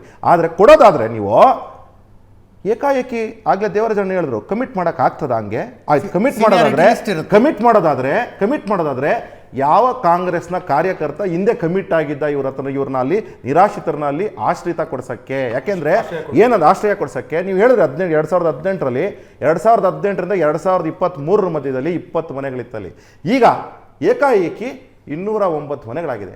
ಈ ಮನೆಗಳು ಬರಲಿಕ್ಕೆ ಯಾರು ಅದರಿಂದ ಕೈವಾಡ ಇದೆ ಅದನ್ನೂ ಸಹ ನೀವು ಬಗೆಹರಿಸಬೇಕು ಅಂತ ನಮ್ಮ ಒಂದು ಆಗ್ರಹ. ಜೊತೆಗೆ ಪಿನಿರಾಯಿ ವಿಜಯನ್ ಅವರು ಇದೇ ವೈಸಾ ವರ್ಷ 80% ಮುಸ್ಲಿಮ್ಸು 20% ಹಿಂದೂಸ್ ಇದ್ದಾರೆ, ವೈಸಾ ವರ್ಷ ಆಗ್ಬಿಟ್ಟಿದ್ದರೆ ಟ್ವೀಟ್ ಆಗಿ ಇದು ನ್ಯಾಷನಲ್ ಇಶ್ಯೂ ಆಗ್ತಾ ಇತ್ತಾ, ಇದನ್ನೂ ಸಹ ಉತ್ತರಿಸಬೇಕಾಗ್ತದೆ. ಜೊತೆಗೆ ನಾನು ಇಲ್ಲಿ ಇನ್ನೊಂದು ಹೇಳ್ತೇನೆ, ಇವರೆಲ್ಲ ಇದೆಲ್ಲ ಸೆಟ್ಲ್ ಆಗ್ತಿದ್ದಾರಲ್ಲ, ಕಾರ್ಪೊರೇಷನ್ ಬಾಡಿ ಇಲ್ಲ ಅಲ್ಲಿ, ಆಯಿತಾ, ಕಾರ್ಪೊರೇಷನ್ ಅಧಿಕಾರಿಗಳಿದ್ದಾರೆ, MLA ಮತ್ತು MLA ಹಿಂಬಾಲಕರು ಅಲ್ಲಿ ನಾನು ಕೆಲಸ ಮಾಡಿಸಿರೋನಲ್ಲಿ ಅಲ್ಲಿ ನಾನು 2008ರಿಂದ ಅವ್ರು ಶಾಸಕರಿದ್ದಾರೆ, ಅಲ್ಲಿ ಅವರು ಒಂದು ಸಣ್ಣ ಕೆಲಸ ಮಾಡಿದ್ರೆ MLA ಸಹಾಯಕರು ಮತ್ತು ಇವರುಗಳು ಬರ್ತಾರೆ, ಆಮೇಲೆ ಏನು ಮಾಡ್ತಿದ್ದೀರಾ ಅಂತ ಕೇಳ್ತಾರೆ, ಒಂದು ಸಣ್ಣ ಬಿಲ್ಡಿಂಗ್ ಕಟ್ಟಿದ್ರು ಸಹ. ಅಂತಹ ಒಂದು ಪರಿಸ್ಥಿತಿ ಇರತಕ್ಕಂಥ ಬ್ಯಾಟರಾಯನಪುರ ಕ್ಷೇತ್ರದಲ್ಲಿ ಯಾರೋ ಏಕಾಏಕಿ ಒಂದಷ್ಟು ತಿಂಗಳುಗಳಲ್ಲಿ ಮನೆಗಳು ಕಟ್ಕೊತಾರೆ ಅಂತಂದರೆ ಏನರ್ಥ? ಆಮೇಲೆ ತೆರವು ಆಗಬೇಕಾದ್ರೂ ಸಹ ಅವರೆಲ್ಲ ಎಲ್ಲೋಟೋಗ್ಬಿಟ್ರು. ಇದೆಲ್ಲ ಒಂದು ಷಡ್ಯಂತ್ರ. ಯಾಕೆ ಅಂದರೆ ಇದರಲ್ಲಿ ರಾಜಕೀಯ ಷಡ್ಯಂತ್ರನೂ ಇದೆ. ಯಾಕೆ ಅಂದರೆ ಕೃಷ್ಣ ಬೈರೇಗೌಡರು ಯಾವ ರೀತಿ ಸ್ಟ್ಯಾಂಡ್ ತಗೊಂಡಿದ್ದಾರೆ ಈಗ ಸರ್ಕಾರದ ಪರ್ಯಾಯ ಸರ್ಕಾರಕ್ಕೆ, ಜೊತೆಗೆ ಈಗ DCM ಅವರು ಯಾವ ರೀತಿ ಇವತ್ತಿನ ಪರಿಸ್ಥಿತಿ ಇದೆ ಅಂದರೆ ವರ್ಸಸ್ ಯಾರಿದೆ, ಈ ಎಲ್ಲ ಪರಿಸ್ಥಿತಿಗಳ ಮಧ್ಯದಲ್ಲಿ ಇದು ಆಗಿರ್ತಕ್ಕಂತಹ ಘಟನೆ. ನೀವು ತೆರವು ಮಾಡಿಸ್ಬೇಕಾ? ಕಾನೂನಾತ್ಮಕವಾಗಿ ಇಲ್ವ? ಅವರು ತೆರವು ಮಾಡಿಸಿ, ನಮ್ದು ಏನು ಅಬ್ಜೆಕ್ಷನ್ ಇಲ್ಲ. ಆದರೆ ತೆರವು ಮಾಡಿಸೋಕ್ಕಿಂತ ಮುಂಚೆ ಅವ್ರಿಗೆ ನೋಟಿಸ್ ಕೊಟ್ಟಿದ್ದಾರೆ. ಅದನ್ನು ಮುಖ್ಯಮಂತ್ರಿ ಅಲ್ಲಲ್ಲ, ಅದರಲ್ಲಿ ಏನಾಗಿದೆ, all due process are followed ಅಂತ ಮುಖ್ಯಮಂತ್ರಿಗಳು ಹೇಳಿದ್ದಾರೆ. ಏನಾಗಿದೆ, ಅವರು ಏನು ಹೇಳ್ತಿದ್ದಾರೆ ಅಂದರೆ, ನಾನು ಅವರ ವಿಡಿಯೋಗಳನ್ನ ನೋಡ್ತಿದ್ದಾಗ ನಮಗೆ ಹೇಳಲಿಲ್ಲ, ಏಕಾಏಕಿ ಬಂದರು, ಹಂಗೆ ಅಂತ ಹೇಳ್ತಾರೆ. ಕೊಟ್ಟಿದ್ದಾರೆ ಅಂತಲೇ ಇಟ್ಕೊಂಡಿದ್ದೀವಿ, ಕೊಟ್ಟು ತೆರವು ಮಾಡಿಸ್ತೀರಾ ಮಾಡಿಸಿ. ಆದರೆ ಇವತ್ತು ನಿಮ್ಮ ವಾಹಿನಿ ಮೂಲಕ ನಾನು ಒಂದು ಕಾಂಗ್ರೆಸ್ ಪಾರ್ಟಿಗೆ ಒಂದು ಹೇಳ್ತಾ ಇದ್ದೀನಿ, ಏನು ಅಂದರೆ ಇಂಟರ್ನಲ್ ಫೈಟ್ನ ಈ ರೀತಿ ತೆಗೆದುಕೊಂಬಂದು ಬೀದಿನಲ್ಲಿ ರಂಪಾರಾಮಾಯಣ ಮಾಡ್ತೀರಾ. ಅದಕ್ಕೆ ಕೇರಳ ಚೀಫ್ ಮಿನಿಸ್ಟರ್ ಒಂದು ಟ್ವೀಟ್ ಮಾಡಿದ ಕೂಡಲೇ ನಿಮ್ಮ ಎಂಟೈರ್ ಕ್ಯಾಬಿನೆಟ್ ಕೂತ್ಕೊಳ್ಳುತ್ತೆ. ನಾನು ಹೇಳಿದೆ ನಿಮ್ಗೆ ಆಗಲೇ ಆ್ಯಂಗಲ್ ಕೃಷ್ಣ ಬೈರೇಗೌಡರು ವರ್ಸಸ್ ಯಾರಿದ್ದಾರೆ ಅಂತೇಳಿ, ಆಯಿತಾ. ಜೊತೆಗೆ ಇವತ್ತು ನನ್ನ ಪ್ರಶ್ನೆ ಇರ್ತಕ್ಕಂಥದ್ದು ಇಷ್ಟೇ, ಹೈಕಮಾಂಡು ಚೀಫ್ ಮಿನಿಸ್ಟರ್ ಯಾವಾಗ ಆಯ್ತಪ್ಪ ಕರ್ನಾಟಕ ರಾಜ್ಯದಲ್ಲಿ? ಎಲ್ಲದಕ್ಕೂ ಹೈಕಮಾಂಡ್ ಬರ್ತದೆ. ರಣದೀಪ್ ಸಿಂಗ್ ಸುರ್ಜೇವಾಲಾ ಬರ್ತಾರೆ, KC ವೇಣುಗೋಪಾಲ್ ಬರ್ತಾರೆ, ವಯನಾಡ್ಗೆ ಆಗಲೇ ನಾತುವರು ಹೇಳಿದ್ರು. ಜೊತೆಗೆ ಇನ್ನೊಂದೇ ಒಂದು ಬಂಡೀಪುರದು ನಮ್ಮ ಅಕ್ಕ ಪ್ರಿಯಾಂಕಾ ಗಾಂಧಿ ಹೇಳಿದ ಕೂಡಲೇ ರಸ್ತೆ ಬಿಟ್ಬಿಡ್ತೀವಿ, ಕಾಡಿಂದ ರಸ್ತೆ ಬಿಟ್ಬಿಡ್ತೀವಿ, ಕಾನೂನಾತ್ಮಕವಾಗೂ ತಪ್ಪಾದ್ರೂ ಪರವಾಗಿಲ್ಲ ಅಂದ್ಬಿಟ್ಟು ಎಂಡೇಂಜರಿಂಗ್ ದ ಸ್ಪೀಸೀಸ್, ಆಯ್ತಾ. ಇದು 20 ಸರ್ಕಾರಗಳಿವೆ ಅಲ್ವಾ ಅಶೋಕ್ ಅವ್ರೆ? ಹೈಕಮಾಂಡ್ ಸಂಸ್ಕೃತಿ ಬಗ್ಗೆ ನೀವು ಮಾತಾಡದೇ ಇರೋದೇ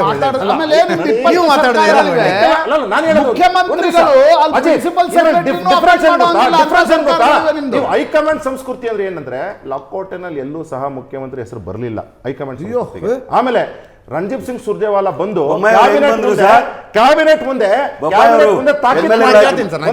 ಒಂದ್ ನಿಮಿಷ ಅದ್ರ ಜೊತೆಗೆ ಆಫೀಸರ್ಸ್ನ ಕರೆದು IAS ಆಫೀಸರ್ಸ್ನ ಕರೆದು ಏನಪ್ಪಾ ಮಾಡ್ತಿದ್ದೀರಾ ಅಂತ ಯಾರು ಹೈಕಮಾಂಡ್ ಹೇಳಲ್ಲ, ಆಯ್ತಾ. ಜೊತೆಗೆ ಕಾಸ್ಟ್ ಸರ್ವೆ ಮಾಡಬೇಕಾಗಿರೋದು ಮುಖ್ಯಮಂತ್ರಿ ನಿರ್ಧಾರವೇ ಹೊರತು ಅಥವಾ ಕ್ಯಾಬಿನೆಟ್ ನಿರ್ಧಾರ, ಕರ್ನಾಟಕ ಇವ್ರದಲ್ಲ ನಿರ್ಧಾರ. ಇವತ್ತು KC ವೇಣುಗೋಪಾಲ್ ಹೇಳಿದ ಮೇಲೆನೇನೆ ಇವರು ನಾವೇನೋ ಒಂದು ಆಕ್ಟ್ ಮಾಡ್ತೀವಿ ಅಂತ ಹೇಳೋದಾದ್ರೆ ಇವ್ರು ಏನಕ್ಕೆ ಇದ್ದಾರೆ? ಡಿಸಾಲ್ವ್ ಮಾಡ್ಬಿಡಿ. ಯಾಕ್ರಿ ಬೇಕು ನಿಮ್ ಸರ್ಕಾರ? ನಿಮ್ಗೆ ಏನಿದೆ? ಯಾಕೆ ಹೇಳ್ಬೇಕು? ಯಾಕೆ ರಣದೀಪ್ ಸಿಂಗ್ ಸುರ್ಜೇವಾಲಾ MLA ಕರೆದ್ಬಿಟ್ಟು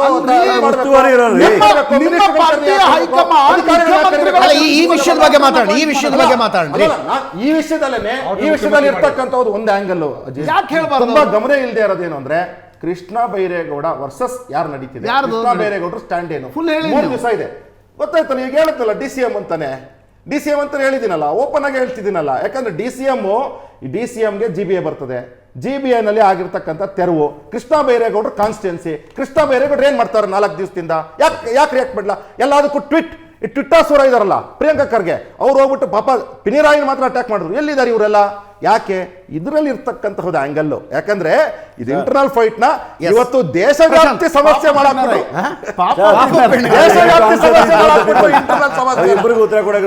ಸಮಸ್ಯೆ. ನಾಯಕತ್ವ ಬದಲಾವಣೆ ಚರ್ಚೆಗೂ ಸರ್ಕಾರ ಇಷ್ಟು ತಾಬಡ್ ತೂಬಡ್ ಆಕ್ಷನ್ ತಗೊಂಡಿದ್ದಕ್ಕೂ ಒಂದಕ್ಕೊಂದು ಸಂಬಂಧ ಇದೆಯಾ? ಅದೇ ನನಗೆ ಹಂಗೆ ಸಂಬಂಧ ಅನಿಸ್ತಾ ಇಲ್ಲ. ಏನಾಗತ್ತೆ ಬೇಸಿಕ್ ಫೈನಲ್ ಸೇ ಕೆ ಸಿ ವೇಣುಗೋಪಾಲ್ರದ್ದು ಇರುತ್ತೆ ಈ ಕರ್ನಾಟಕದ ವಿಷಯದಲ್ಲಿ. ಅಲ್ಲ, ಕೆ ಸಿ ವೇಣುಗೋಪಾಲ್ದಿದ್ರು, ಫೈನಲ್ ಸೇ ರಾಹುಲ್ ಗಾಂಧಿದಿರೋದು. ಕೆ ಸಿ ವೇಣುಗೋಪಾಲ್ ಏನು ಇಂಡಿಪೆಂಡೆಂಟ್ ಸ್ಟ್ಯಾಂಡ್ ತೆಗೆದುಕೊಳ್ಳೋಕ್ಕಾಗಲ್ಲ. ಏನಾಗುತ್ತೆ ಅಂದರೆ, ನೀವು ಕಾಂಗ್ರೆಸ್ಗೆ ಅಳಿದುಳಿದ ರಾಜ್ಯಗಳಲ್ಲಿ ಪೈಕಿ ಕೇರಳನೂ ಒಂದು. ಕೇರಳದ ಮುಖ್ಯಮಂತ್ರಿಗಳು ಟ್ವೀಟ್ ಮಾಡಿದಾಗ Congress has lost that talking point. ಯಾಕಂದರೆ this is a pet project of Congress. ಈಗ ನನಗೆ ನೆನಪಿದೆ, ಪಾಕಿಸ್ತಾನದಿಂದ ಒಂದು 80 ಹಿಂದೂಗಳು ಬಂದಿದ್ದರು ಅಲ್ವಾ? ಯಾವುದೋ ಒಂದು ಟಿ ವಿ ಚಾನಲ್ ಅದ್ರ ಬಗ್ಗೆ ಮಾತನಾಡಿದ ತಕ್ಷಣ BJP RS, ಯಾಕಂದರೆ that is a pet project of the pet project. ಹೌದು, ಹೋಗಲಿಲ್ಲ ಅಂದರೆ ಹೆಂಗೆ? ಹಾಗೆ ಮುಸ್ಲಿಂ ವಿಷಯ ಬಂದಾಗ ಪಿನರಾಯಿ ವಿಜಯನ್ ಅದರ ಒಂದು ಟ್ವೀಟ್ ಮಾಡಿದಾಕ್ಷಣ ಕೆ ಸಿ ವೇಣುಗೋಪಾಲ್ಗೆ ಅನ್ನಿಸ್ತು, ನಮ್ಮ ವೋಟ್ ಬ್ಯಾಂಕನ್ನು ನಾವು ಕಳ್ಕೊಳ್ತಾ ಇರೋ ಸಂದರ್ಭದಲ್ಲಿ ಅವರು ಟ್ವೀಟ್ ಮಾಡಿದಾಗ ನಮ್ಮ ಸರ್ಕಾರ ಕೆಲಸ ಮಾಡಲಿಲ್ಲ ಅಂದರೆ ಹೆಂಗೆ? ಹಾಗಾಗಿ ಎಲ್ಲರನ್ನ ಕಳಿಸುವ ಪ್ರಯತ್ನವನ್ನು ಮಾಡಿದ್ದಾರೆ ಅಂತ ನನಗನ್ಸತ್ತೆ ಪರ್ಸ್ನಲಿ. ಅಜಿತ್, ದೇವರಾಜರೇನು ಬಾಂಗ್ಲಾದೇಶಿ ಮುಸ್ಲಿಮರ ವಿಷಯವನ್ನು ಪ್ರಸ್ತಾಪಿಸಿದ್ರು. ಇತ್ತೀಚೆಗೆ ನಾನು ಮುಂಬಯಿಯ ಒಂದು ರಿಪೋರ್ಟನ್ನು ನೋಡ್ತಾ ಇದ್ದೆ. ಮುಂಬೈಯಲ್ಲಿ ಕಳೆದ 10-15 ವರ್ಷಗಳಲ್ಲಿ ಗಣನೀಯವಾಗಿ ಏನು ಮುಸ್ಲಿಮರ ಜನಸಂಖ್ಯೆ ಏರ್ತಾ ಇದೆ, ಅದು ಇಲ್ಲಿನ ಲೋಕಲ್ ಮುಸ್ಲಿಮರದ್ದು ಏರ್ತಾ ಇಲ್ಲ. ಬಾಂಗ್ಲಾದೇಶದಿಂದ ಬರ್ತಾ ಇರ್ತಕ್ಕಂಥ ಮುಸ್ಲಿಮರು ಏನು ಬಂಗಾಲ್, ಅಸ್ಸಾಂ, ತ್ರಿಪುರಾ ಭಾಗದಲ್ಲಿದ್ದರು, ಅವರು ಒಳಗಡೆ ಬರ್ತಾ ಇದ್ದಾರೆ. ಹೆಂಗೆ ಉತ್ತರ ಪ್ರದೇಶ, ಬಿಹಾರದಿಂದ ಮೈಗ್ರೇಷನ್ ನಡೀತಾ ಇದೆ, ಅವ್ರದ್ದು ಮೈಗ್ರೇಷನ್ ನಡೀತಾ ಇದೆ. ಒಂದು ವೇಳೆ ಆ ರೀತಿಯಾಗಿರ್ತಕ್ಕಂಥ ಪರಿಸ್ಥಿತಿಯಲ್ಲಿ ನೋಡಿ, ಕರ್ನಾಟಕದ ಸ್ಥಳೀಯ ಮುಸ್ಲಿಮರಿದ್ದಾರೆ, ಆಕ್ರಮವಾಗಿ ಏನೋ ಶೆಡ್ಡನ್ನು ಹಾಕ್ಕೊಂಡಿದ್ದಾರೆ, ನೀವು ತೆರವುಗೊಳಿಸ್ತಾ ಇದ್ದೀರಿ. ಬೈ ಚಾನ್ಸ್ ಅವ್ರಿಗೆ ಆಶ್ರಯ ಮನೆಯಲ್ಲೋ ಬೇರೆ ಕಡೆನೋ ಎಲ್ಲೋ ಅಕಾಮಿಡೇಟ್ ಮಾಡೋದಿದ್ರೆ ಕರ್ನಾಟಕದ ಮುಸ್ಲಿಮರನ್ನ ಮುಸ್ಲಿಮರು ಅನ್ನುವ ಕಾರಣಕ್ಕೋಸ್ಕರ ಕಾಂಗ್ರೆಸ್ ಸ್ವಲ್ಪ ಮುತುವರ್ಜಿಯಿಂದ ಮಾಡಲಿ, ನನಗೇನು ಬೇಜಾರು ಅನಿಸಲ್ಲ. ಆದರೆ ಸರ್ಕಾರದ ಕರ್ತವ್ಯ ಇರತಕ್ಕಂಥದ್ದು, ಒಂದು ವೇಳೆ ಬಾಂಗ್ಲಾದೇಶದ ಮುಸಲ್ಮಾನರು ಕೂಡ ಅಲ್ಲಿರೋದಾದರೆ ಕಾಂಗ್ರೆಸ್ ಗೌರ್ಮೆಂಟ್ ಈ ಪುನರ್ವಸತಿ ಕಲ್ಪಿಸುವ ಜಂಜಾಟಕ್ಕೆ ಬೀಳುತ್ತಾ ಇಲ್ವಾ ಅಂತಕ್ಕಂಥದ್ರ ಬಗ್ಗೆ ಕಣ್ಣಿಡಬೇಕಾಗತ್ತೆ. ಸರ್, ನಾನು ಬಹಳ ಪ್ರಮುಖವಾಗಿ ವಿಚಾರಗಳು ಹೇಳ್ತೀನಿ. ರಚನಾತ್ಮಕ ಕೆಲಸ ಮಾಡಬೇಕಾದ ವಿರೋಧ ಪಕ್ಷಗಳು ಅವರ ಹತ್ರ ಮಾಹಿತಿ ಇದ್ದರೆ ಆ ಬಾಂಗ್ಲಾದೇಶಗಳನ್ನು ದಯವಿಟ್ಟು ರಚನಾತ್ಮಕವಾಗಿ ರಿಟರ್ನ್ ಕಂಪ್ಲೇಂಟ್ನ ಕೊಡ್ಲಿಕ್ಕೆ ಹೇಳಿ ಅವ್ರ ಪಾರ್ಟಿಯಿಂದ. We will take a serious action on that matter ಅಂತ ಹೇಳ್ತೀನಿ. BJP ಅವ್ರು ಮಾಡ್ತಾ ಇದ್ದ ಅಲಿಗೇಷನ್ಗಳು ಕೂಡ ಅಲ್ಲಿ ಇರ್ತಕ್ಕಂಥವ್ರ ಬಗ್ಗೆ ಯಾವಾಗ ಕಟ್ಟಿದ್ರು, ಏನು ಮಾಡಿದ್ರು ಅಂತ, ಅಲ್ಲಿ ವಾಸಿಂ ಬಡಾವಣೆಯಲ್ಲಿ ಯಾರೋ ದುಡ್ಡು ತೊಗೊಂಡು ಕಟ್ಟಿದ್ರು ಅಂತ ಹೇಳಿದ್ರಲ್ಲ, you have a document with it, you have information, please go on lodge a complaint. ಹೇಳಿದ್ರು, ಕೇಳ್ರಿ, ಮಾಹಿತಿ ಇದೆ ಅಂದ್ರಲ್ಲ, ಹೌದ್ರಿ, DCM ಕೇಳಿ. ಆಯ್ತ್ರಿ, ನಾನು ಅವ್ರ DCM ಹೇಳಿದ್ರು ಇರ್ಲಿ, ಇದ್ದಾಗೂ ಇತ್ತಲ್ರಿ ಅದು. DCM BJP DCM ಹೇಳಿದವರು ಇರಲಿ. ಇವರು ವಿರೋಧ ಪಕ್ಷದ ರಚನಾತ್ಮಕ ವಿರೋಧ ಪ್ರಿನ್ಸಿಪಲ್ ಅಪೋಸಿಷನ್ ಪಾರ್ಟಿಯವರು let them put it in black and give it a police commissioner complaint, we will definitely take an action against ಯಾವನಾದರೂ ಅಲ್ಲಿ ದುಡ್ಡು ತಗೊಂಡು ಮನೆ ಕಟ್ಟಿಸಿದ್ರೆ ದಟ್ ಇಸ್ ರಾಂಗ್ ಅಂತ ಮಾತಾಡ್ತೀವಿ. ಇಟ್ ಇಸ್ ರಾಂಗ್, ಇಲ್ಲಿಗಲ್ ಅನ್ನೋ ಥರ ಹೇಳ್ತೀನಿ. ಕಂಪ್ಲೇಂಟ್ ಕೊಡಬೇಕು. ಎನಿಬಡಿ ನೋಡಿ, ನಮ್ಗೆ ಗೊತ್ತಿರೋ ಮಾಹಿತಿ ಪ್ರಕಾರ ನಾವು ಕ್ರಮಗಳನ್ನು ಕೈಗೊಳ್ತೇವೆ, ನೋ ಡೌಟ್ ಅಬೌಟ್ ಇಟ್. ನಾವು ಅದು ಇಲ್ಲಿಗಲ್ ಅಂತ ಗೊತ್ತಾಯ್ತು, ಅದು GBIಗೆ ಸೇರಿದ ಪ್ರಾಪರ್ಟಿ ಅಂತ ಗೊತ್ತಾಯ್ತು, 2 ವರ್ಷಗಳಿಂದ ಮನೆಗಳು ಬಂದಂತ ಗೊತ್ತಾಯ್ತು ನಮಗೆ, ನಾವು ಕ್ರಮಗಳನ್ನು ಕೈಗೊಂಡಿದ್ದೇವೆ. ನಾವು ಯಾವ ಧರ್ಮದವರು ಅಂತ ನೋಡ್ಲಿಕ್ಕೆ ಹೋಗಲಿಲ್ಲ. We only enforce the law in place ಅಂತ ಹೇಳ್ತಾ ಇದ್ದೀವಿ. ಅದಕ್ಕೆ ಗೌರವ ಕೊಡಬೇಕೆ ಹೊರತು ಇವರು ಮೊದಲು ಇದೇ ಒಂದು ವೇಳೆ ನಾವು ಹಿಂದೂಗಳನ್ನ ತೆಗೆದಿದ್ದು ಏನಾದ್ರು ಗೊತ್ತಾ, ಮುಸಲ್ಮಾನರಾಗಿದ್ರೆ ಮಾಡ್ತಾ ಇದ್ರ ಅಂತ. ಮನೆ ಒಡೆಯುವಾಗ ಧರ್ಮ ನೋಡಿಲ್ಲ, ಮನೆ ಒಡೆಯುವಾಗ ಧರ್ಮ ನೋಡಿ ಹೊಡೆದಿದ್ರಿ ಅಂತ ಯಾರು ಹೇಳ್ತಿಲ್ಲ. ಇಲ್ಲಿ ಪಿಣರಾಯಿ ವಿಜಯನ್ ಟ್ವೀಟ್ ಮಾಡಿದ ತಕ್ಷಣ ಎಚ್ಚೆತ್ತುಕೊಂಡ್ರೆ ಅವಾಗ ಧರ್ಮ ಇಂಪಾರ್ಟೆಂಟ್. ಯಾಕೆಂದ್ರೆ ಆ ರಾಜಕೀಯವಾಗಿ ದುರುಪಯೋಗ ಪಡಿಸ್ಕೊಳ್ಳಿ ಕೊಟ್ಟಿದ್ದಾರಲ್ಲ, ಅವ್ರಿಗೆ ನಾವು ಪೊಲಿಟಿಕಲ್ ಉತ್ತರ ಕೊಡ್ಲೇಬೇಕಾಗ್ತದೆ, ಅದಕ್ಕೆ ಸತ್ಯಾಂಶಗಳು ಜನಗಳ ಮುಂದೆ ಇಡಬೇಕಾಗ್ತದೆ. ಆ ಕಾರಣಕ್ಕೋಸ್ಕರ ಹೋಗಿದ್ದೀವಿ ಹೊರತು ರಾಜಕಾರಣ ಮಾಡ್ಲಿಕ್ಕೋಸ್ಕರ ಅಲ್ಲ. ಒಂದು ತಿಳ್ಕೊಳ್ಳಿ, ಇನ್ನೊಂದು ಹೇಳ್ತೀನಿ, ಇನ್ವೆಸ್ಟಿಗೇಷನ್ ಮಾಡಿಸಿ, ಯಾರು ಇದ್ದಾರೆ ಅಂತ ಕೇಳಿ, ಯಾರು ಎಷ್ಟು ಲಕ್ಷ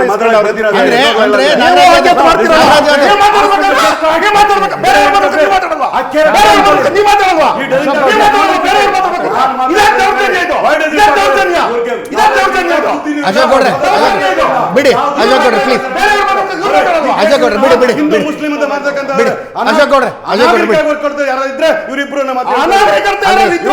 ನಾಗರಾಜ್ ಯಾದವ್ ನಿಮಿಷ. ಕೇಳ್ರಿ, ನಾಗರಾಜ್ ಯಾದವ್ ಫೆಬ್ರವರಿ ಸೆಷನ್ ಅಲ್ಲಿ ಎಷ್ಟು ಜನಕ್ಕೆ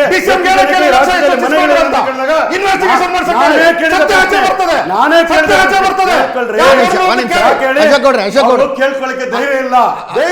ನೀವು ಮಾತಾಡಿದಾಗ ನೀವು ಮಾತಾಡಿದಾಗ ಕೇಳಿ, ನಾನು ಸತ್ಯವಿದ್ದ ಅವ್ರು ಸುಳ್ಳು ಮಾತಾಡಿದಾಗ ಅಬ್ಜೆಕ್ಷನ್ ಮಾಡಲೇಬೇಕಾಗ್ತದೆ. ನನ್ನ ಸರ್ಕಾರದ ಮೇಲೆ ಸುಳ್ಳು ಆಪಾದನೆ ಒಪ್ಕೊಳ್ಳಿಕ್ಕೆ ಸಾಧ್ಯ ಇಲ್ಲ. ಅಜಿತ್ ಒಂದು ಪ್ರಶ್ನೆ ಕೇಳಿದ್ರೆ ಏನಂದ್ರೆ ಡಿ ಕೆ ಶಿವಕುಮಾರ್ ಅವರ ಕೈಯಲ್ಲಿ GBI ಇದೆ. ಡಿ ಕೆ ಶಿವಕುಮಾರ್ ಬೆಂಗಳೂರಿನ incharge minister. D K Shivakumar ಅವರ ಕಳೆದ 6 ತಿಂಗಳ ಹೇಳಿಕೆಗಳು ಹಿಂದುತ್ವ, ಪ್ರಯಾಗರಾಜು, ನಾನು ಹಿಂದೂ ಎಲ್ಲ ಅದಕ್ಕೆ ಪೂರಕವಾಗಿವೆ. ಮುಸ್ಲಿಂ ಪರ ನೋಡ್ತೀವಿ, ಹಿಂದೂಗಳ ಪರ ನೋಡ್ತೀವಿ. ಮುಸ್ಲಿಮ್ರ ಈ ಅನಧಿಕೃತವಾಗಿರ್ತಕ್ಕಂಥ ಒಂದು ಶೆಡ್ಗಳನ್ನು ಕೆಡವಿದ್ರಿಂದ ಅದು ಕೂಡ ಬಣ ರಾಜಕಾರಣದ ಭಾಗನ ಅಂತ ಅವ್ರು ಕೇಳ್ತಾ ಇದ್ರು. ಅದೆಲ್ಲ ಇಲ್ಲ. ನಾನು ಇವಾಗ ಹೇಳ್ತೀನಿ, ನನಗೆ ಒಂದು ನಿಮಿಷ ಟೈಮ್ ಕೊಡಿ. ನಾನೇನು ಹೇಳ್ತಾ ಇದ್ದೀನಿ ಅಂತಂದರೆ, ನಾವು ಜಾತಿ ಧರ್ಮ ನೋಡಿಕೊಂಡು ಕಾನೂನನ್ನ ಲಾಗು ಮಾಡೋದಿಲ್ಲ. ನಾವು ಇಲ್ಲಿಗಲ್ ಡಿ ಕೆ ಶಿವಕುಮಾರ್ ಮಾಡಲ್ಲ. KC ವೇಣುಗೋಪಾಲರ ಹಾಗೆ ಅನ್ಸುತ್ತೆ. ಮಾನ್ಯ ಪ್ರಶಾಂತ್ ಅವರೇ, ಒಂದು ನಿಮಿಷ ಪೇಷಂಟ್ ಇಯರಿಂಗ್ ನಾನು ಕೇಳ್ತಾ ಇರ್ತಕ್ಕಂಥದ್ದು. ನಾನು ನಾಗರಾಜ್ ಯಾದವ್ ಶಾಸಕನಾಗಿ ನಾನು ಫೆಬ್ರವರಿ ಲಾಸ್ಟ್ ಸೆಷನಲ್ಲಿ ಕೇಳಿದ್ದೆ, ಕರ್ನಾಟಕ ರಾಜ್ಯದಲ್ಲಿ ಇರ್ತಕ್ಕಂಥ ಎಷ್ಟು ಮನೆಗಳು ಇಲ್ದಿರೋ ಇರ್ತಕ್ಕಂಥ ಜನ ವಸತಿ ರಹಿತರಿದ್ದಾರೆ ಅಂತ ಕೇಳಿದಾಗ 85 ಲಕ್ಷ ಜನ ಅಂತ ಹೇಳಿದ್ದಾರೆ. ಗ್ರಾಮೀಣದಲ್ಲಿ ಎಷ್ಟಿದ್ದಾರೆ ಮತ್ತು ನಗರ ಪ್ರದೇಶದಲ್ಲಿ ನಾನು ಕೇಳಿ ದಾಖಲೆಗಳು ಇಟ್ಕೊಂಡು ಮಾತಾಡ್ತಾ ಇದ್ದೀನಿ. ಆ ಪಟ್ಟಿಯಲ್ಲಿ ಈ ಬಡಾವಣೆ ಇಲ್ಲ ಅಂತಕ್ಕಂಥ ನನಗೆ ಗೊತ್ತಿದೆ. ಯಾಕೆಂದರೆ ಇದು ಹೊಸದಾಗಿ ಬಂದಿರತಕ್ಕಂಥ ಬಡಾವಣೆ ಅಂತ ಗೊತ್ತಿದೆ. ಅದಕ್ಕೋಸ್ಕರ ಕಾನೂನು ಕ್ರಮಗಳನ್ನು ಕೈಗೊಂಡಿದ್ದೇವೆ. ಅದ್ರ ಜೊತೆಗೆ ಹೇಳಬೇಕಂದ್ರೆ ನಮಗೆ 2023ರಿಂದ ಇವತ್ತಿನವರೆಗೂ ಬಂದ ಸರ್ಕಾರ, ನಾವು 3 ವರ್ಷಕ್ಕಿಂತ ಕಡಿಮೆ ಇರ್ತಕ್ಕಂಥ ಸರ್ಕಾರ, 2.25 ವರ್ಷದಲ್ಲಿ ನಾವು ಸುಮಾರು 65,000 ಮನೆಗಳ ಕಟ್ಟಿರ್ತಕ್ಕಂಥ ದಾಖಲೆಗಳು ಕೂಡ ನನಗೆ ಕೊಟ್ಟಿರ್ತಾರೆ. ಬಿಜೆಪಿ ಒಂದು ಮನೆ ಕಟ್ಟಲಿಲ್ಲ, ಒಬ್ಬರಿಗೆ ಮನೆ ಕೊಡಲಿಲ್ಲ. ಯಾವ ನೈತಿಕ ಮಾತಾಡ್ತಾರೆ ಇವರು? ಇವತ್ತಿನ ಡಿಬೇಟ್ಗೆ ರಿಲೆವೆಂಟ್ ಆಗಿರೋದು ಮಾತಾಡಿ. KC ವೇಣುಗೋಪಾಲ್ ಅವರು ಹಿಂದೆ ಯಾವ ಒತ್ತುವರಿ ತೆರವು ಮಾಡಿ ಜನರನ್ನ ಬೀದಿಗೆ ಹಾಕಿದಾಗ ಸೂಕ್ಷ್ಮತೆಯಿಂದ ಮತ್ತು ಎಚ್ಚರಿಕೆಯಿಂದ ಯಾವ ಒತ್ತುವರಿ ತೆರವು ಕಾರ್ಯಾಚರಣೆ ಹಿಂದಿನ ದಿನಗಳಲ್ಲಿ ಯಾವ ರಾಜ್ಯದ ಮುಖ್ಯಮಂತ್ರಿಗಳು ಈ ರೀತಿ ಟ್ವೀಟ್ ಮಾಡಿ ಈ ರೀತಿ ಇಂಟರ್ಫಿಯರ್ ಆಗಿದ್ದಾರೆ? ಯಾಕೆ ಇಂಟರ್ಫಿಯರ್ ಆಗಿರಲಿಲ್ಲ ಗೊತ್ತಾ? ಮನೆ ಕಳ್ಕೊಂಡವ್ರು ಹಿಂದೂಗಳಾಗಿದ್ರು ಸ್ವಾಮಿ. ಇಲ್ಲ ಇಲ್ಲ ಇಲ್ಲ ಇಲ್ಲ ಏನಿಲ್ಲ ಇಲ್ಲ. ಇವ್ರು ಮುಸ್ಲಿಮರಾಗಿರದೆ ಹೋಗಿದ್ರೆ ದಯವಿಟ್ಟು ಸುವರ್ಣ ಟಿವಿ ನಮಗೆ ಕರ್ನಾಟಕ ನಾಗರಿಕರ ಕ್ಷೇಮಾಭಿವೃದ್ಧಿ ಬೇಕೇ ಹೊರತು ಅವರ ಹಿತಾಸಕ್ತಿ ಒಂದೇ ನಮಗಿರ್ತದೆ. ಅದೇ ತಪ್ಪು. ಅದಕ್ಕೆ ನಾವು ಆಕ್ಷೇಪ ಮಾಡ್ತಾ ಇರ್ತಕ್ಕಂಥದ್ದು. ಅಲ್ಲಿ ದಲಿತರ ಮನೆಗಳು ಕೂಡ ಇತ್ತು ಗೊತ್ತಾ? ಅಲ್ಲಿ ಅದನ್ನ ಹೇಳಿಲ್ಲ ಅವರು. ಅದಕ್ಕೆ ತಪ್ಪು ಹೇಳ್ತದ್ದು. ಅದಕ್ಕೆ ರಾಜಕೀಯ ಮಾಡಬೇಡಿ ಅಂತ ಹೇಳ್ತಾ ಇರ್ತಕ್ಕಂಥದ್ದಿಗೆ ನಾವು ಹೋಗಿರೋದಲ್ಲಿ ಇಡೀ ಕ್ಯಾಬಿನೆಟ್ ಹೋಗಿದ್ದಲ್ಲ. ಜವಾಬ್ದಾರಿ ಇರ್ತಕ್ಕಂಥ ಸಚಿವರು, ಚೀಫ್ ಮಿನಿಸ್ಟರ್ ಇರ್ಬೋದು ಮತ್ತು ಸಂಬಂಧಪಟ್ಟ ವಸತಿ ಸಚಿವರು ಅಲ್ಲಿ ಹೋಗಿರೋದು ನಿಜ. ಅದನ್ನ ರಾಜಕೀಯ ಬೆರೆಸಬಾರದು. ಒಂದು ಮನೆ ಕಟ್ಟಿಕೊಡಲಿಲ್ಲ, ಒಂದೇ ಒಂದು ವಿಚಾರದಲ್ಲಿ ಅವರ ವಿಚಾರದಲ್ಲಿ ಮಂಡನೆ ಮಾಡಲಿಲ್ಲ. ಕಳೆದ ಫೆಬ್ರವರಿ ಪ್ರಶ್ನೆ ಹಾಕಿದ್ರು 85 ಲಕ್ಷ ಜನರಿಗೆ ವಸತಿ ಇಲ್ಲ ಅಂದ್ರು. ಹಾಗೆ ದೇವರಾಜಣ್ಣ ಅವರಿಗೆ ಏನು ಕೇಂದ್ರ ಸರ್ಕಾರದ ಮಾಹಿತಿ ಬಂದಿದೆ, 37 ಲಕ್ಷ. ಯಾರು ಸುಳ್ಳು ಹೇಳಿದ್ರು ಇಲ್ಲಿ?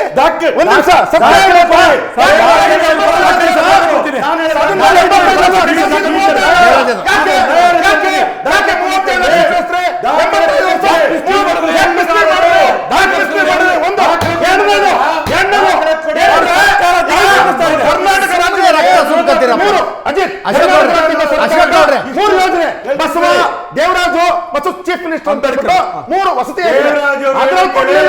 ರಾಜೀವ್ ಗಾಂಧಿ ಯಾರು ಕೇಂದ್ರ ಸರ್ಕಾರ ದುಡ್ಡು